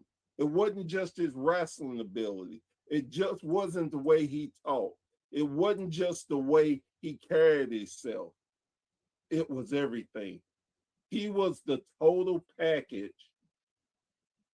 that you want to hold your top title and make it mean something. No, in no way. Again, we have this thing in the wrestling business. The guy's so good he can wrestle a broom. Hell, Nick Aldis could wrestle a spatula. You put whatever in front of Nick, you're gonna get a quality, at least in the Meltzer rating, you're gonna get a 4.5-star match because he was that good. And we're gonna get blessed to see how good he is when him and Gunther wrestle at SummerSlam. So, with all that being said, I love Jeff. I love what he did, but there's no way in the world that he's beaten Nick Aldis. So we got one for Aldis. Mr. Blade. Well, I'm going to come from a place of personal experience here again. I've done shows with both of these guys. Jeff Jarrett, I did a show with him last November here in Lexington at the Ice Center for AMW, and he was great. He was fantastic. He wrestled a 6-man tag, gave everybody, what the people wanted. Guitar necklaces for everybody. Boom, at the end of the match. Everything was great. He drew a sellout crowd that night. Fantastic, easy to approach, very classy and all that stuff. So yeah, he's top notch in my book. And he also has my new favorite quote now. And that comes from the documentary thing the other day. He says, I looked down, I saw a beer belly, so I switched to vodka. So, but he's a class act, top notch and everything like that. Now, however, Nick Aldis, on the other hand, I was working for a group called New South Wrestling, and he came in there, and he was a rude, arrogant prick. No time for anybody. Wouldn't speak big league to everybody. Was a complete jerk the entire time. Walked over to us and said, you're welcome for the house, boys. And we hadn't drawn one extra person because he was there that night. Nobody knew who he was, and he was advertised. He came out, and it was no pop, no nothing, just dead silence. Now, with that being said, my personal feelings out of the way. Nick Aldis, just like Professor Bear said, took the NWA and brought it back to prominence, the Billy Corgan version of the NWA. He was the first face of the company when they went back national again on YouTube when they first started coming back with power. He worked with Tim Storm. They had awesome matches. He worked with Cody Rhodes during that time too, when they were doing the All In or all whatever before it became AEW. And had some fantastic matches for the NWA championship there with Cody Rhodes. As much as I hate to say this, based on my personal experience with him, I'm going to have to choose Nick Aldis over Jeff Jarrett. Alrighty, that's two for Aldis. Go ahead. I was going to say he carried himself like a champion as far as like on TV. He dressed the part, great promos and stuff like that. Not a very nice guy at all in the slightest, but as nice as Jeff Jarrett was to us, Nick Aldis was the complete opposite. However, he was the Corgan NWA face at that time. So I got to go with Nick Aldis. All righty. Nick Aldis it is, Mr. Hammer. See, I can make this a lot quicker. Aldis was the last name I didn't know and I had to look it up. So I guess the information I got kind of agreed with you, and he was kind of an asshole. So I was going to go with Jeff Jarrett just because I know of him, and I know of him more, and that's not taking anything away from the wrestler, but it's from what I've learned after looking back. It's one of those. Oh, well, he just wasn't for the boys. He's not trying to help everybody up. He's trying to help himself. Hot takes on this episode, y'all. Get them in. Now, Uncle Slam. Like I said, I really didn't know much about Nick Aldis. Just to be honest, like I said, I've I guess he's been a champ more recently, or was a champ like when I wasn't really watching a whole bunch of wrestling. And damn, like kind of hearing everything everybody said, I'm over here like, damn, I don't like the guy either now. Right. But I'm gonna put that to the side. I'm gonna put that to the side and More hot takes. yeah. Now Jeff Jarrett, I was never really a big fan of, but I guess that's because he did his job as a heel and he kind of made me hate him. Now, doing research, I was really confused because I kept seeing NWA title, but TNA, and I was like, this doesn't make sense. I thought we're looking at NWA, but then I called the legend and we had a little discussion. I realized that they had carried the NWA belt into TNA before they made it the TNA belt. And I did not even know that, so it kind of threw me for a loop. Yeah, that's why that's why R-Truth or Ron the Truth. Yeah, Ron Killings, you is know what I'm saying? NWA World Champion. But much of I'm gonna go double J on this. Like I said, I don't know much about Nick. I just know he's a two-time champ. I know y'all know more about this, so y'all probably are right on this. But him being a six-time champ, I feel like he's been around long enough. You know, his whole family is pretty much wrestling. His grandmother to his father to him and shit. It just runs. You know, he's a son of a promoter. You know, it just runs in his blood. I feel like he is a better NWA champ than Nick Aldis, in my opinion. But that's just my opinion. Well, and people don't realize too, like you said, that's his family's a deep lineage family too. Yeah. Yeah, I never knew that. Jerry Jarrett and everything, Very I deep. mean, they had the Fargos and all that stuff and everything, like every time I would talk to my mom about wrestling and everything, I'm over here mentioning like WWF guys and WCW guys, and she's over here like, yeah, I remember Tojo Yamamoto, and I'm like, who? I'm like, who is Tojo Yamamoto? What are you talking about? What is this strange language you keep saying? What's going on? Doing great. She's like, Tojo was amazing. well, Yes, yeah. he is. Well, like Ric Flair started doing his strut and everything. She's like, "Oh, look at him doing the Fargo strut." I'm like, "What are you talking about? Ric Flair strut, man. Who is Fargo? You mean North Dakota or what?" But no, yeah. After looking into it, it's pretty cool to see that stuff. No, getting into it, I liked Nick Aldis for bringing back the NWA to, because I believe him and Adam Pearce are really the two guys that kind of brought the NWA back to prominence, with the recognition of the belt, which I think is stupid because that belt's got like the greatest lineage ever. So I don't know why it ever needed to be brought back as anything. It's just crying shame. But anyways, all this, and so because of that, and I always looked at him as like in the ring as a modern day, kind of like a more athletic William Regal to an extent, if that makes sense. I don't know if y'all can see what I'm saying there. I hope you do. But listening to Bobby and listening to other people and everything, because I have run into other people, in my time being on the outskirts of the business, that I've talked to people that are like, yeah, he wasn't a very nice guy. And, to me, that's disheartening because to me, that's the same thing as, finding out that Hogan had the issues he had. You know what I'm saying? That it just kills who you think that these people are. And I think that kind of hurts them in the long run.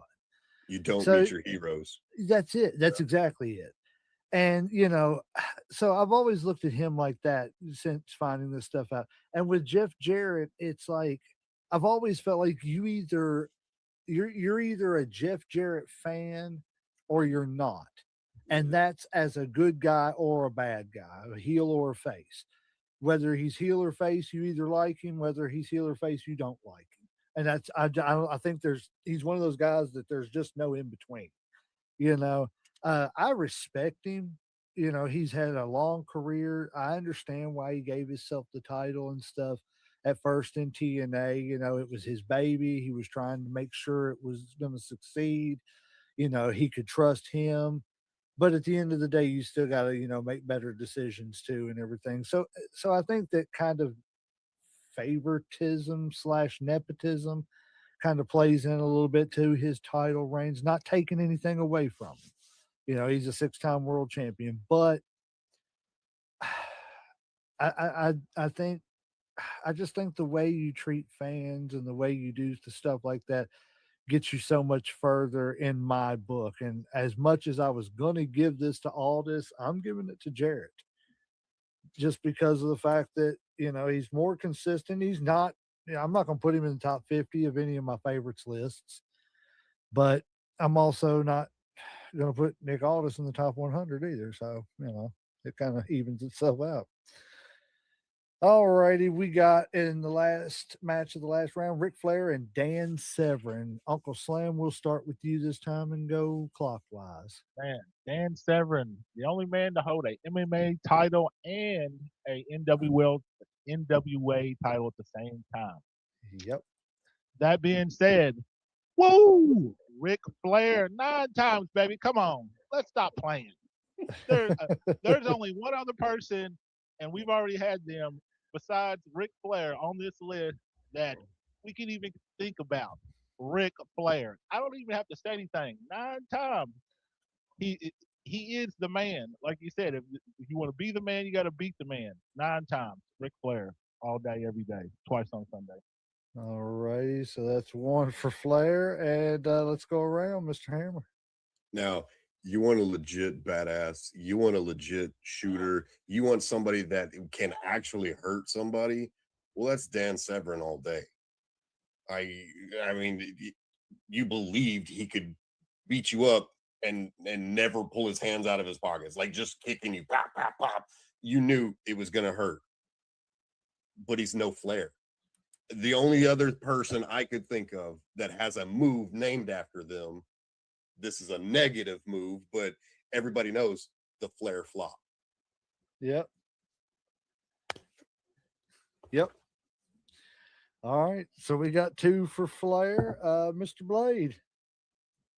Well, I mean, you got Dan Severn on one side, and like Warhammer said, legit tough guy, legit badass, could beat you up, could tear you apart, could bring you down.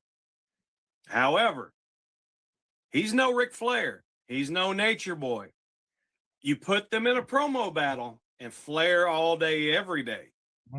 Dan Severn, I don't think I've ever heard Dan Severn even talk on TV. Couldn't tell you what his voice sounded like. Yeah. But I mean, I know when he comes out, he's very intimidating looking. He's got the sexy Tom Selleck mustache going on, you know, and stuff like that. That's awesome. And you're going to be scared to death of him when he comes out. However, entertainment factor. Would you rather see a guy come out with a straight look on his face and just sitting there just going all the way to the ring? Or would you rather see a guy come out with a big robe, big flashy robe, the blonde hair, you know, the shiny belt around his waist, you know, strutting and stuff like that?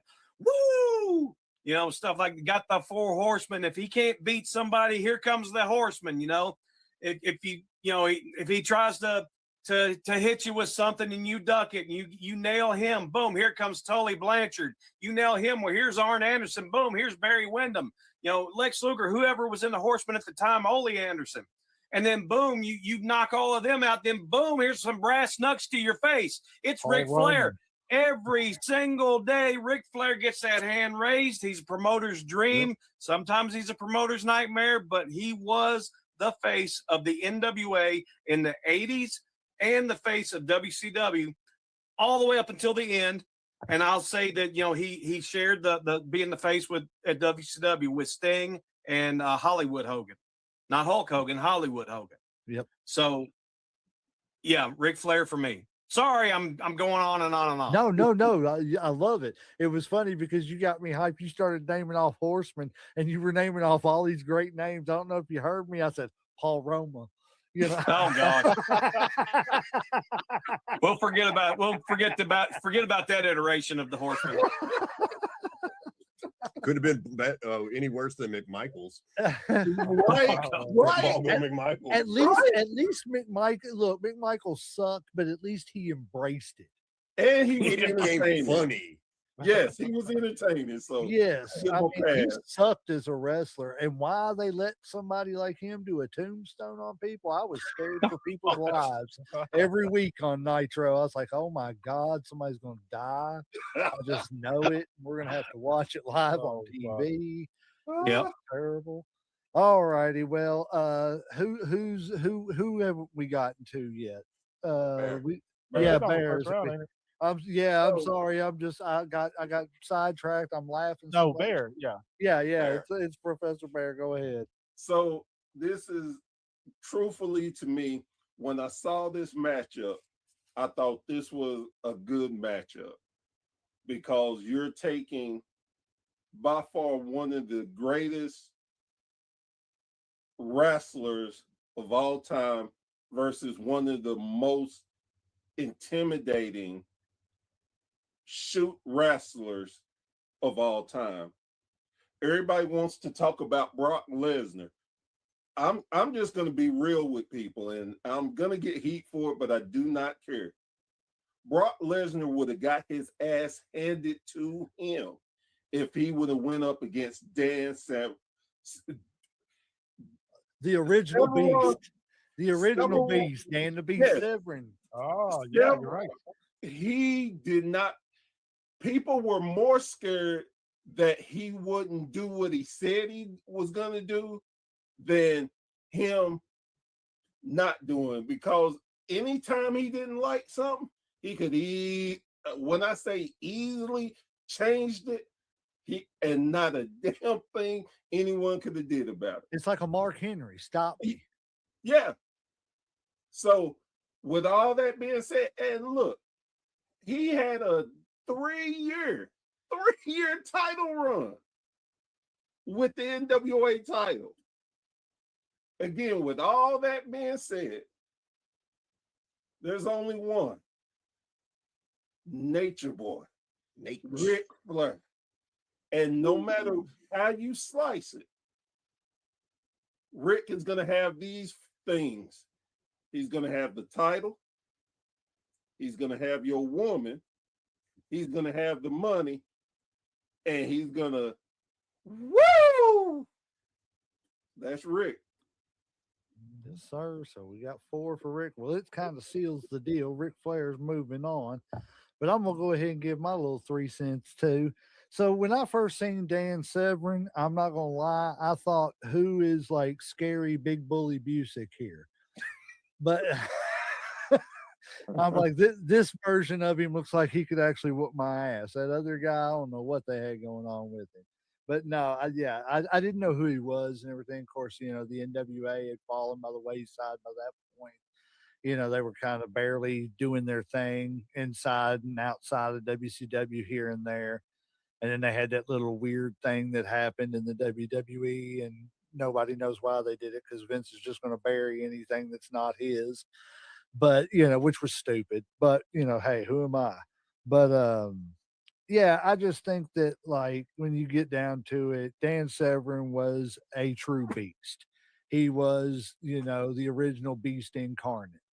As far as, and I'm not saying that Brock's not, I would have loved to have seen Brock at his prime versus Dan Severin in his prime in both the WWE and a cage fight. I think those, let's figure out a third thing, Greco-Roman wrestling or something for the third thing, Olympic wrestling for the third. Let's do a real trifecta of, matches against these two. And I wish we could go back and do that. That'd be great. But no, I got to give it to Flair. Flair is like Bobby said, he is what you think of when you think of the NWA. He's what you think of when you think of WCW. He's what you think of when you think of wrestling. Flair trend is like Hogan, and he's like Austin, Rock, Stings. Pop culture. Yes, he transcends just one company. Not because he ever even there's people who transcended companies who never even wrestled for companies. It's just they are part of the business. So and that's Flair. Flair. Everybody knows who Ric Flair is. And if you don't, then I don't know what rock you've been hiding under, but you should really get out from underneath and get some sun because that's not good for people. But yeah, Can I say this? This year I went to a fan fest in St. Louis. Now, for the people that don't know, I am a big man. I am 6'4", 300 pounds. A lot of people, when they meet me, they are immediately intimidated by my size and my stature. I saw Dan Severn leaving the convention. I didn't get a chance to meet him, and I was mad at myself. But seeing him walk away, I thought in the back of my head, thank God he is leaving, because he would destroy anybody in this place. Legitimately. And I don't know his age, but he still has that intimidating, I can kill you without even moving my arms look. yeah. And I thought I was an intimidating person. He pardon my French, but he made me look like a bitch. I have no lie to tell you. Yes, Mr. Severn, what can I do for you, sir? Yes, sir. You want my wallet. You want my wife. You want my car. Anything you want is yours, sir. He's like his mustache is more manly than me. Yes. But you're gonna give him all of your stuff because you're afraid of him. Ric Flair is gonna take it because he can. Rick he's gonna finesse me out of it. He's going, woo, come on, baby, pay for a Wheeling, good shot. dealing, kiss stealing. Can't keep his alligators still. Oh my God, this is a good time. I will guys. say the woo off. Yes, The woo off. the woo off would be great. All right, guys, on to the next round. We have got Dusty Rhodes versus Lou Thesz and Jeff Jarrett versus Ric Flair for the semifinals of the NWA bracket. Guys, who we will start with, let's do it. Let's mix it up this time. Let's go with Bobby Blade. Let's start off with you, buddy. Who you got? You got Dusty Rhodes or Lou Thesz? You got Dusty Rhodes, the American Dream versus Lou Thesz. Man, the thing is Lou Thesz, he can tie him up in knots, like I said earlier, and everything. However, you got the common man on the other side of the ring. You got Dusty Rhodes. You got, man, he's going to sell the tickets. You know, Lou Thesz is going to sell some tickets too. However, Dusty Rhodes is going to talk everybody into the building. He's going to make Lou Thesz seem like, you know, he's going to put Lou Thesz on equal footing with himself and everything, so he doesn't bury Lou Thesz, you know, in all the promo battles and all that stuff. He's going to bring him up with him to his level of promo, because Lou Thesz, I don't know if you've seen any promos of his. Man can't cut a promo. But Dusty Rhodes, you know, he's going to, it's Dusty. It's Dusty. I'm just not even going to talk anymore. It's Dusty. Stop. He said it's Dusty. It's Dusty. It's Dusty. All right, let's mix it up. Go random, spin the wheel. Let's go with Uncle Slam. All right. I believe Lou was the past, and I believe Dusty was pretty much the future. Like, if we're going to put it this way, Lou was great for his time. He was, you know, he helped get everything going. You know, he cemented, like, he laid the foundation.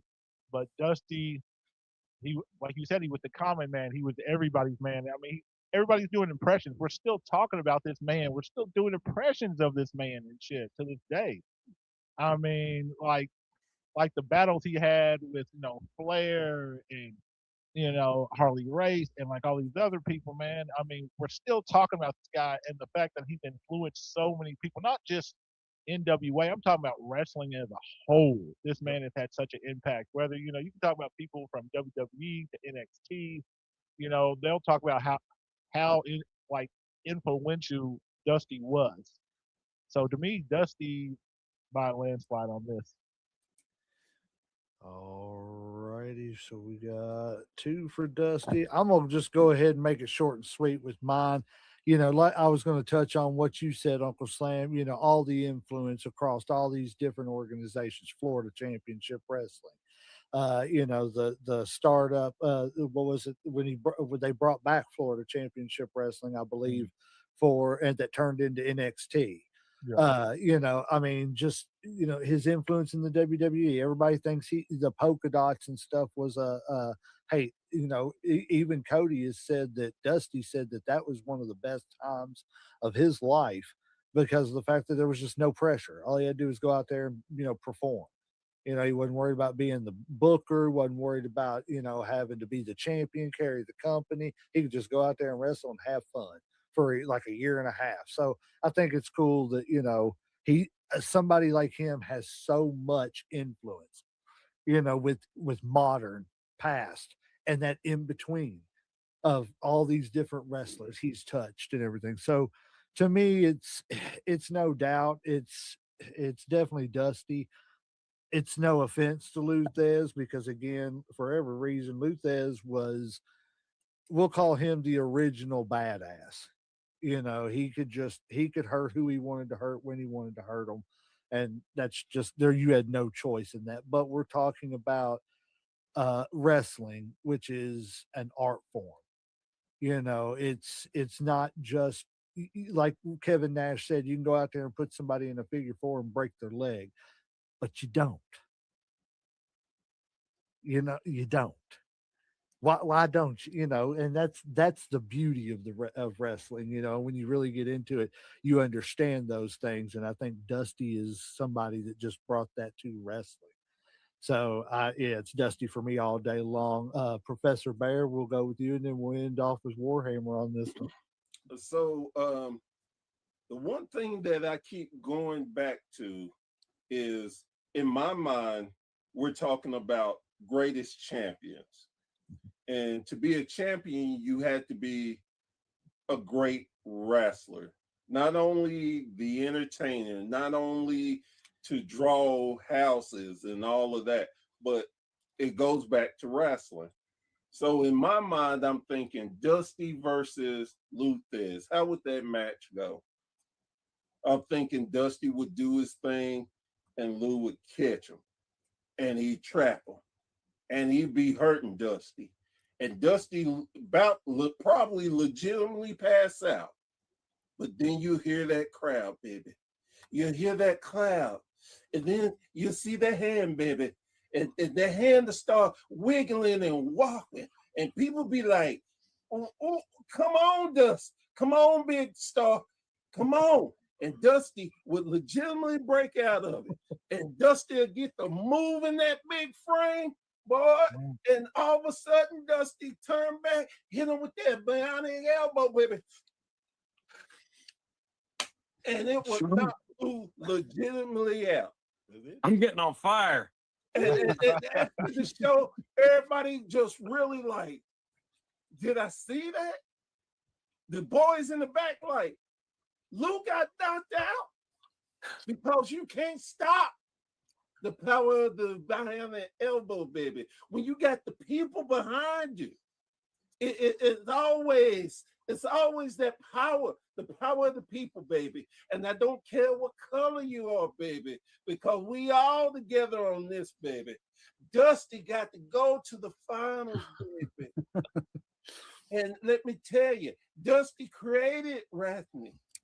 Dusty came up with so much different things that's used in modern wrestling today that when you mention Dusty, everybody stop what they're doing, baby, and throw up their hands to Dusty. I feel you, Dusty. We feel you. We are proud of Dusty Rose, baby.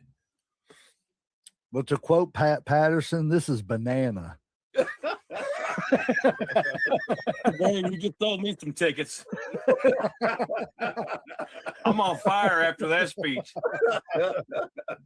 Warhammer, what do you got for us, buddy? I mean, we might as well turn this to the Church of Dusty. Because, I mean, as bad as Luthez was, it doesn't matter. You pulled up statistics earlier, and he lost to somebody 47 times, 63 times, 187 times. It will not matter to Dusty Rhodes, baby. He's going to throw that bionic elbow. He's going to move. He's going to shake, and he's going to win every time, even if he doesn't win every time. Can you feel that, daddy? Now, I actually got injured one time and used his Hard Times promo as the inspiration to my video. I was out for 6 months with a concussion. Very bad. No lie, it was bad. So I brought the intensity, and all I left it with was pain. That's what I wanted people to understand. Wrestling is pain. Just like the Hard Times, he lets you know that it doesn't matter where you come from or where you end. The story is the sell. That's the magic. So it is Dusty Rhodes all the day. All righty. I think we had a clean sweep on that one. Thez got a clean sweep in the last round, and he got clean sweep this round. He just was no Dusty Rhodes. That's it. You know, Uncle Slam, I'm thinking that if we ever do a profile on Dusty Rhodes, I think we found the people we want to bring back. Yeah. Or if we just want to have a Dusty Rhodes impression contest, you know. I legit, if you have me back, I'm coming with a little curly blonde wig and a bandana. I'll have there you go, daddy. patch, baby. I'll let you know, some aviators, baby. I'm already there because I got the Billy, baby. I got the Billy. Yeah, baby. Well, I'm just letting you know, guys, come Halloween, we are planning on doing a big show for Halloween and just go on for about 2 or 3 hours or whatever. Everybody have people coming in, but we are going to dress up as our favorite wrestlers, and I'm already trying to I'm trying to perfect my Jesse Ventura voice because I'm from the Baja. I'm just asking questions, Mama. Oh, that's awesome. That's awesome. Yeah. So yeah, we'll have to get everybody on here if y'all manage to be able to do it and everything. Come as your favorite wrestler.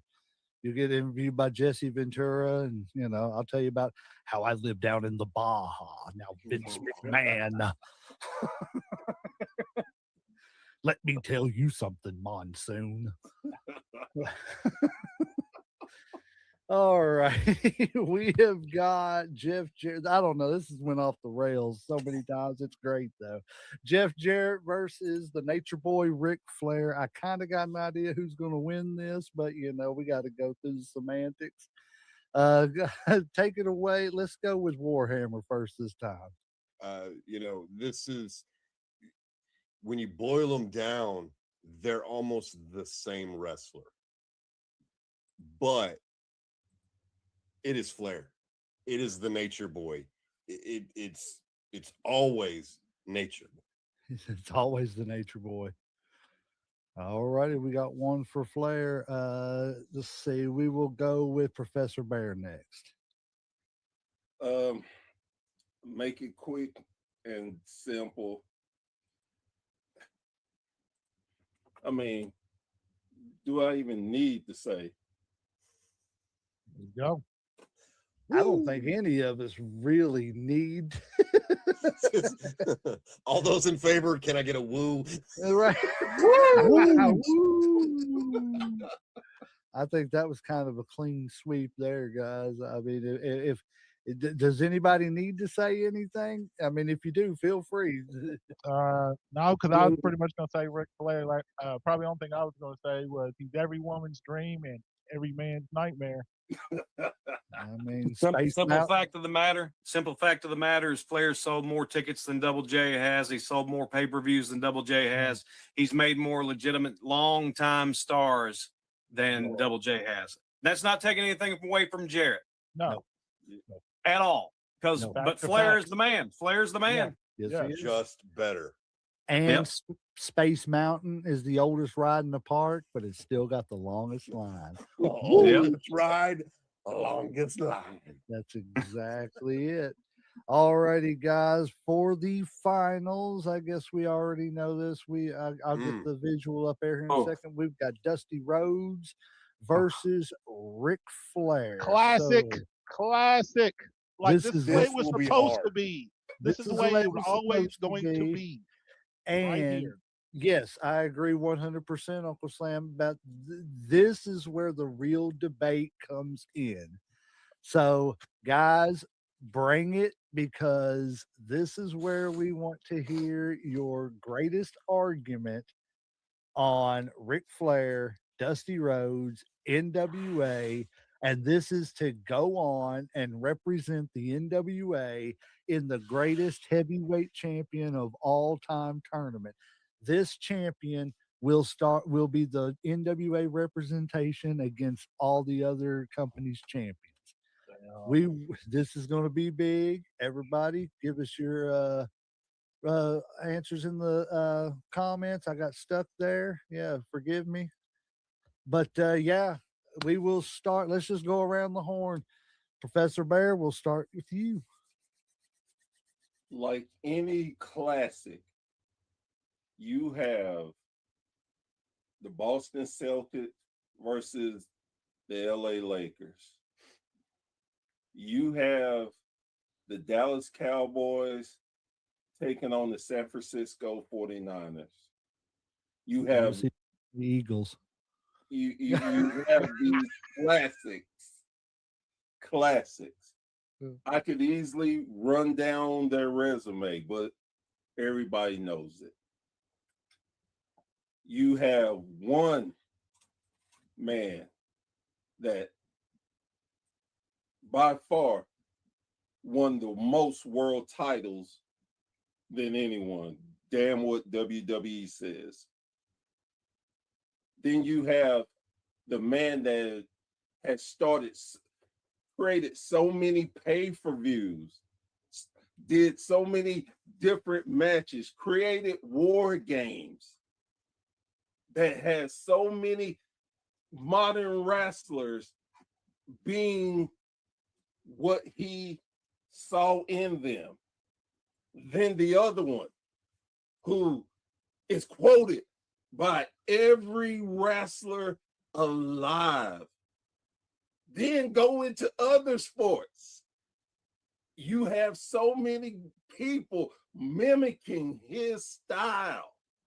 Trick Williams, he got his lemon pepper steppers from the man. So we could go back and forth. I could do this all night, but here's the simple fact. As much, baby, as Dusty has the people, baby, the people always there, baby. But that dirty, no good, scoundrel, Ricky Flair, baby, he done cheated once again, baby. And I'm still the number one contender. And the Nature Boy is the man. All righty, so we got one for Flair, starting it off strong in his category. I can already see the look on Mr. Blade's face. He is not enjoying this at all. So I guess we will just go ahead and let him end his own misery here. This is the toughest one yet, man. For real. I thought Lawler and Hennig was going to be the tough one and everything, but Dusty versus Flair, man, that is a feud that transcended time. You know, the working class versus the elite. And, you know, everybody loves Dusty Rhodes. You know, all these wrestlers, you know, the NXT people, they always put Dusty over as the man that taught them the craft and everything, taught them how to work and, you know, and how to talk and, you know, gave them his ideas and got everybody over and all that stuff. And Dusty Rhodes had awesome matches, and I love Dusty Rhodes, and I've been putting him over for 2 hours and 22 minutes. But Ric Flair, on the other hand, has transcended not only wrestling, other aspects of entertainment, sports, movies, TV. Everybody knows who Ric Flair is. A lot of people know who Dusty Rhodes is, but more people know who Ric Flair is. More people know the Nature Boy. There's a reason why the Nature Boy is part of all these rap songs. They talk about him in all these rap videos and stuff like that. They talk about him in other types of music. He's referenced in movies and TV and stuff like that. Everybody knows who, woo, everybody knows where that came from. Yep. Horseman interference. Ric Flair goes over. Flair over Dusty. All righty, that's 2. Mr. And that Hammer. was tough for me to pick. He said that was tough. I love So it. I know we kind of touched on this earlier, and being the working man, the everyman, the common man, and being there, the underdog who everybody is going to root for, who is going to win 1 out of 99 times. But you know who is constant money, who is making that money, constantly getting booked, constantly drawing, is the Nature Boy. That's the guy who's going to hold that title, because he's going to put his foot on the rope right when you think Dusty's got him. Oh no, Flair just put on his rope. And I had in my head, I was kind of booking something a little different than the Horseman. He's got that card that he loved to use and cuts open Dusty a couple times. Dusty's leaking, Flair's already got his blonde hair turned red as well, but Dusty's got to get some color too. But it's Flair that eventually takes over, because 99 times it will be Flair. That one time Dusty gets it, it is the hugest pop that he has ever felt. But it's Ric Flair every other time. Uncle Slam.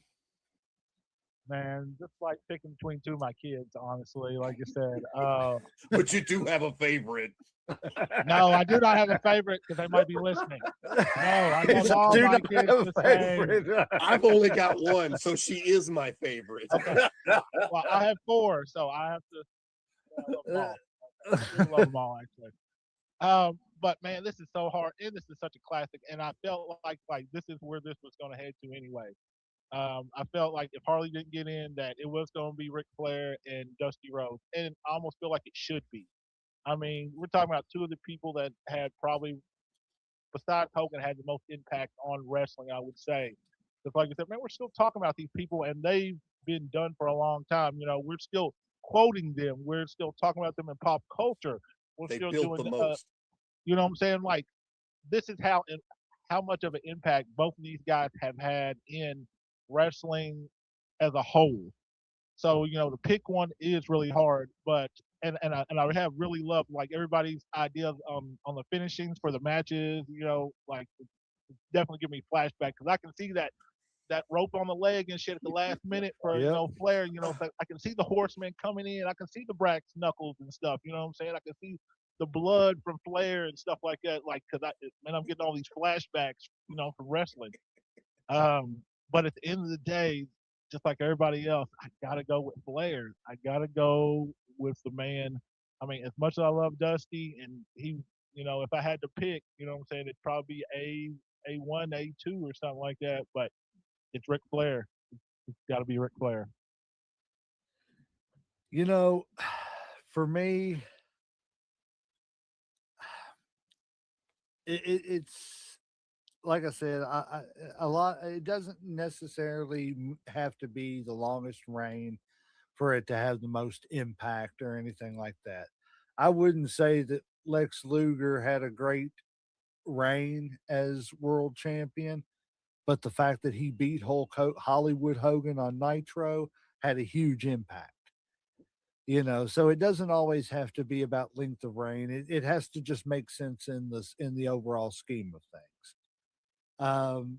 So Dusty, again, I think Dusty was like we've talked about before, Uncle Slam. He's like an Undertaker. He's like a Rowdy Piper. Yeah, well, I mean, they're just guys that didn't need a title to be relevant. Mm. They walked in the room, and that's what made them relevant. Yes, So it was like, and I think that was the thing with Dusty, is he was that same way. He didn't have to be your champion, but you knew that, Dusty goes out there, he's going to give you the show every time. In turn, every superhero has to have his supervillain. And every, opposites attract, whatever cliche you want to use. The common man, like you said, versus the elite. And that's exactly what this was at the smartest time in the world.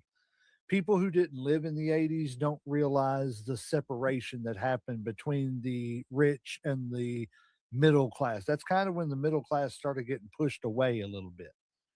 So it was like, if you, whichever side you were on, you kind of understood that and everything. So this was real life. This was real life wrestling. WWE was Hulk Hogan, superheroes, and rah rah USA, American Dream, well, not American Dream, but you know what I'm saying. I just think that this rivalry was arguably top 5 greatest rivalry of all time. But in that, it just made more sense for Dusty to always be chasing that title as opposed to holding that title, because that's what the Horsemen were. They were the group that had everything, you had nothing, and we were going to make sure we kept everything we had. They're better than you. And they know. Yes. And everybody else in the company, you better either get together and stop us, or we're going to dismantle you one by one and take everything you got. And that's what they did. That's what made it so great. And that's how they made you relevant, because if you got to win over any of them, it meant something. Yes. They were the ones putting the asses in the seats. Yep. Period. Yep. I mean, that's just the way it was for me. But we got Ric Flair going over Dusty Rhodes in a clean sweep, which I'm actually surprised about that with the clean sweep. That was hard. Everything.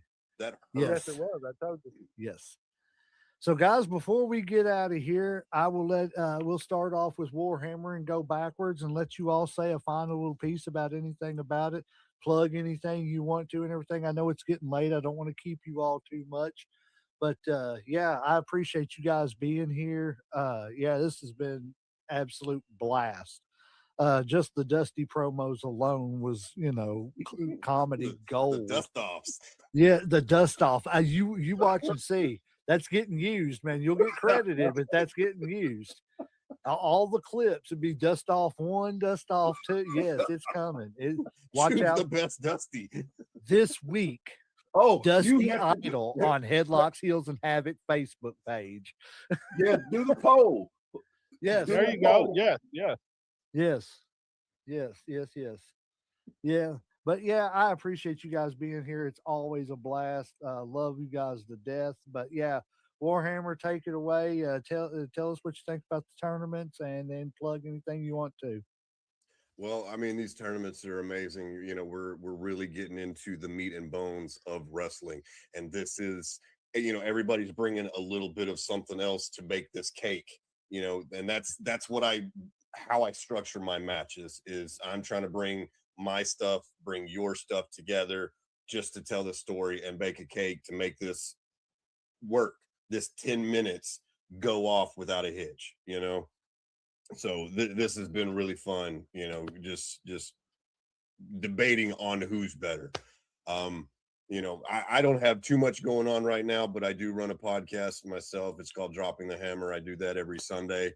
The other thing right now, I'm working on a beard oil, a beard care line with me and my tag team partner. I wanted to talk to you all about that. I noticed some chin whiskers on everybody. So right now we have 3 scents. We are working on our 4th scent. It will be out.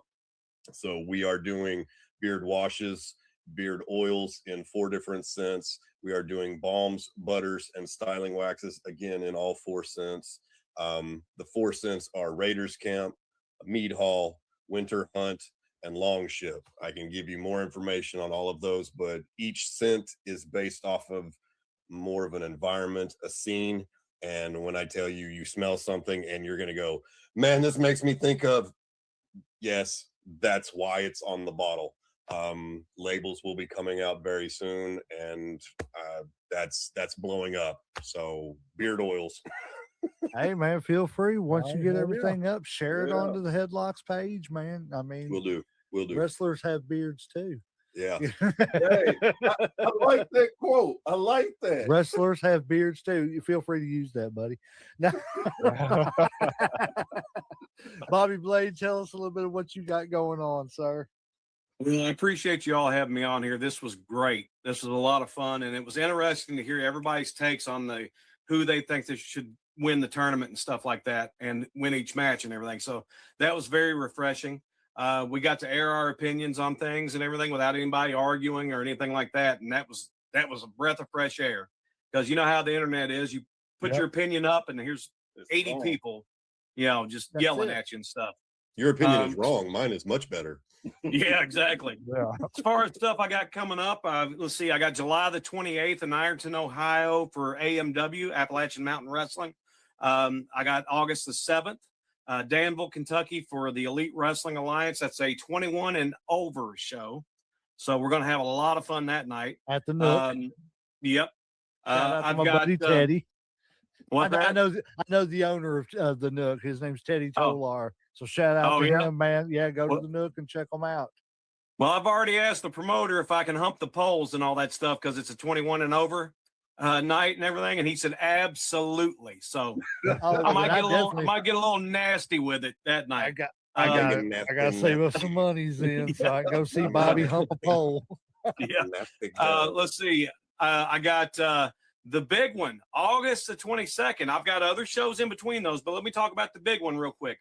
The Corbin Arena, the big arena there in Corbin, Appalachian Mountain Wrestling. We're going to have the main event is the Good Brothers versus FTR. And that is going to be, it's being billed as possibly FTR's last U.S. match.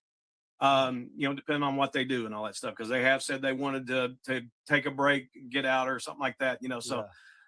Good Brothers versus FTR, the main event at the Corbin Arena, and it's paperless only. It's paperless at the door, so you have to buy your tickets online because it's a big arena. They're going to have assigned seating and all that stuff. So I urge you to get your tickets now. There's a ticket link up on the AMW page. It's going to be a great night. I'm going to be doing commentary that night as well. And I'm just so happy that to still be booked at so many shows at 52 years old. My wrestling days are huh? You don't look it. Well, I appreciate that. I feel it, but I don't I feel the 42. Trust me. But my wrestling days are long gone. You will never see me ever wrestle a match again. However, I've been able to transition into a commentary role and that manager role for Picture Perfect Jordan Cage, and I think I've done that quite well. And I've acclimated very well to the commentary role, and I've got some great teachers that are still teaching me that. So I'm still learning that, and I get a lot of great reviews and everything. So I'm tooting my own horn on that too. But still, 52 years old, and I'm still getting booked. So I must be doing something right somewhere. I don't know exactly what I'm doing right, but anyway, though, that's enough about me. I appreciate you guys having me on.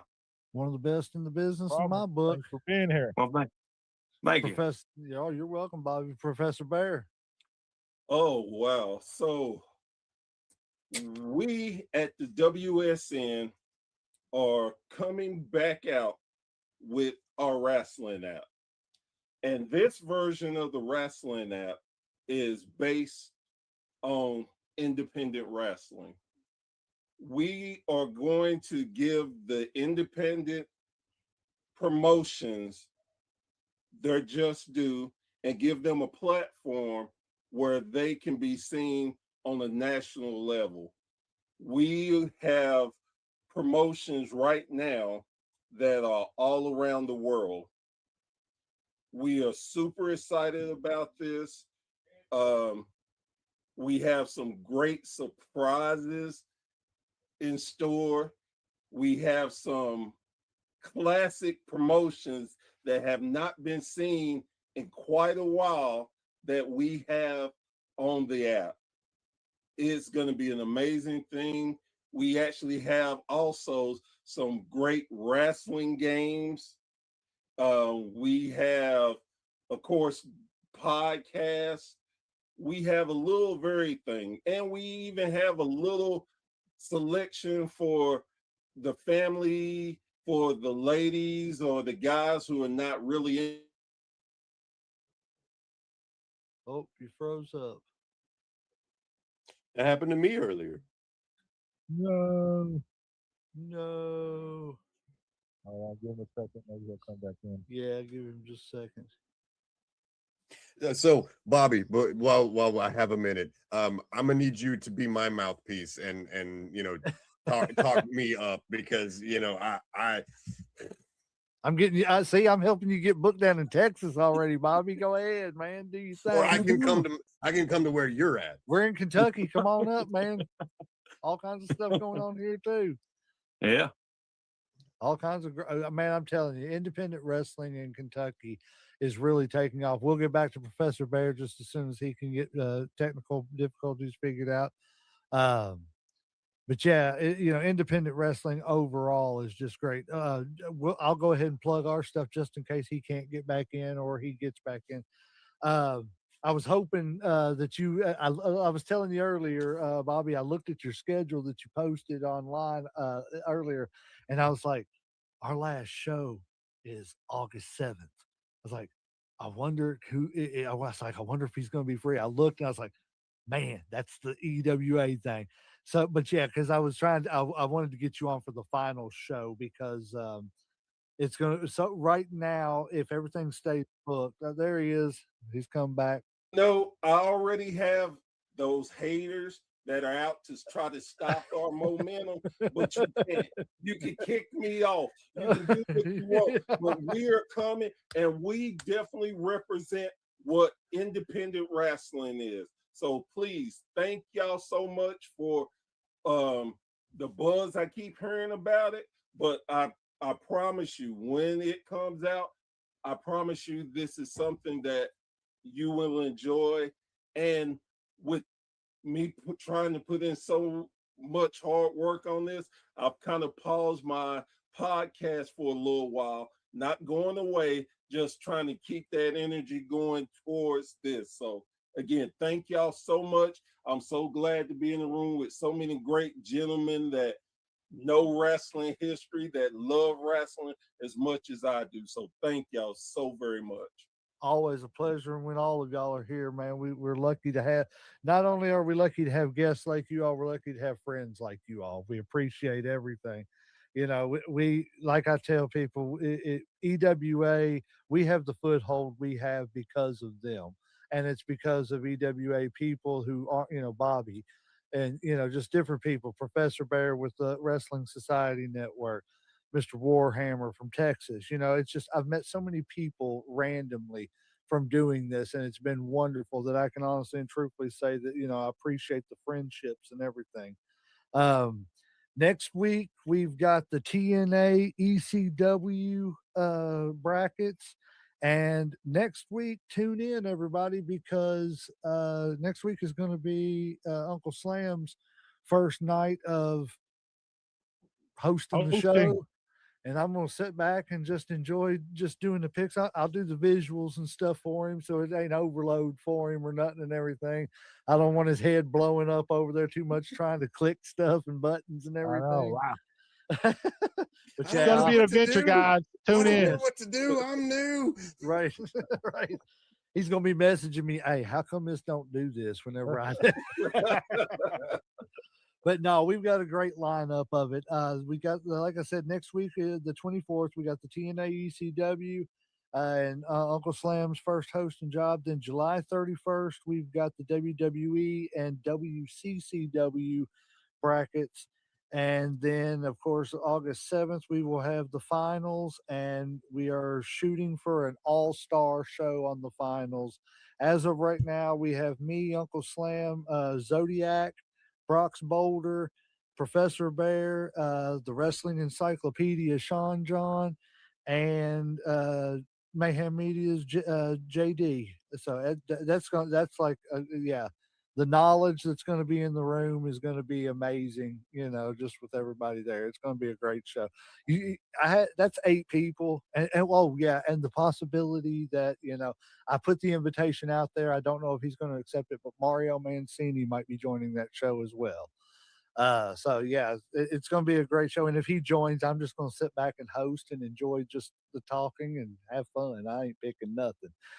But yeah, guys, I appreciate y'all being here. Y'all tune in, and yeah, if anything changes, man, and we'll do some more of these tournaments and get y'all back in here because it's definitely been fun. Yeah. Anybody got anything else? He said no. Uncle Slam, you got No, anything? sir, I'm tapped out.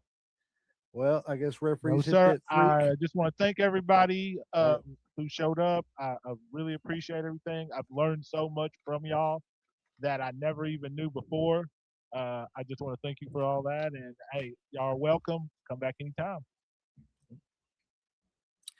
Well, I think Bobby's hit that blade cutter, and referees hit that 3 count. So we're gonna ring that damn bell.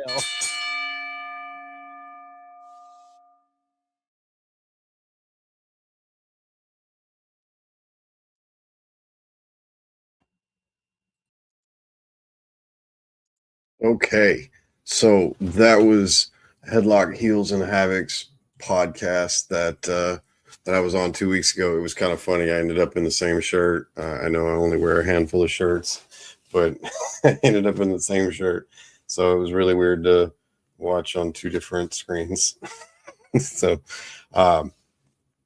yeah, I do want to thank everybody for stopping by. I just want to drop a couple notes. August 8th, I will be with Southern Star Wrestling. I will be taking on Stevan Remsen, the Ring Bully. August 15th, I will be with League Alliance. I will be facing Vincent Crane. And then August 22nd with E2IW, that will be in Gina, Louisiana. And that will be taking on the Sovereign Few and the Family Affiliated for the championship belt. So I got 2 championship matches coming up. I've got one that's a tournament for a championship chance. So I've got a lot of big opportunities coming up in August. So we're going to see how that goes. And again, I'll have labels tomorrow. I'll have it Tuesday by the latest. Once I hit up Iron Belly, we're going to slap some labels on some bottles. Again, we've got all the scents. The feminine line is out. The new line is out as well, the new scent. So that's 2 scents coming at you. Everything is now done. We don't have the labels for the balms, butters, and styling wax, but baby steps. Once we get the labels for the bottles, then we'll get the ones for the tins, and we'll continue this. We've already got one barbershop in New York, and then the guy that's helping me out with the labels and everything, he got a storefront, so he's got a corner set up for our beard oil. We're going to have a banner. We're going to have this, that, and the other. We're going to have an entire corner just dedicated to the Sons of Plunder beard care. So things are moving fast, and I can't believe it's all happening. So I want to thank everybody for tuning in this week. Be sure to hammer that like button, share this with your friends. Tune in next week. We'll talk about something else. And, you know, here in August, we are definitely going to be talking about some wrestling. We'll be doing a lot of watch parties. We'll be talking. So I can't wait to see y'all. Thank you all for tuning in and sitting in for nearly 3 hours. This is the longest episode that I've done, but again, you know, that was one of their longest episodes. So I can't believe I'm a part of it. I'm just glad to help. So thank everyone for tuning in, and we'll see y'all next week. Bye.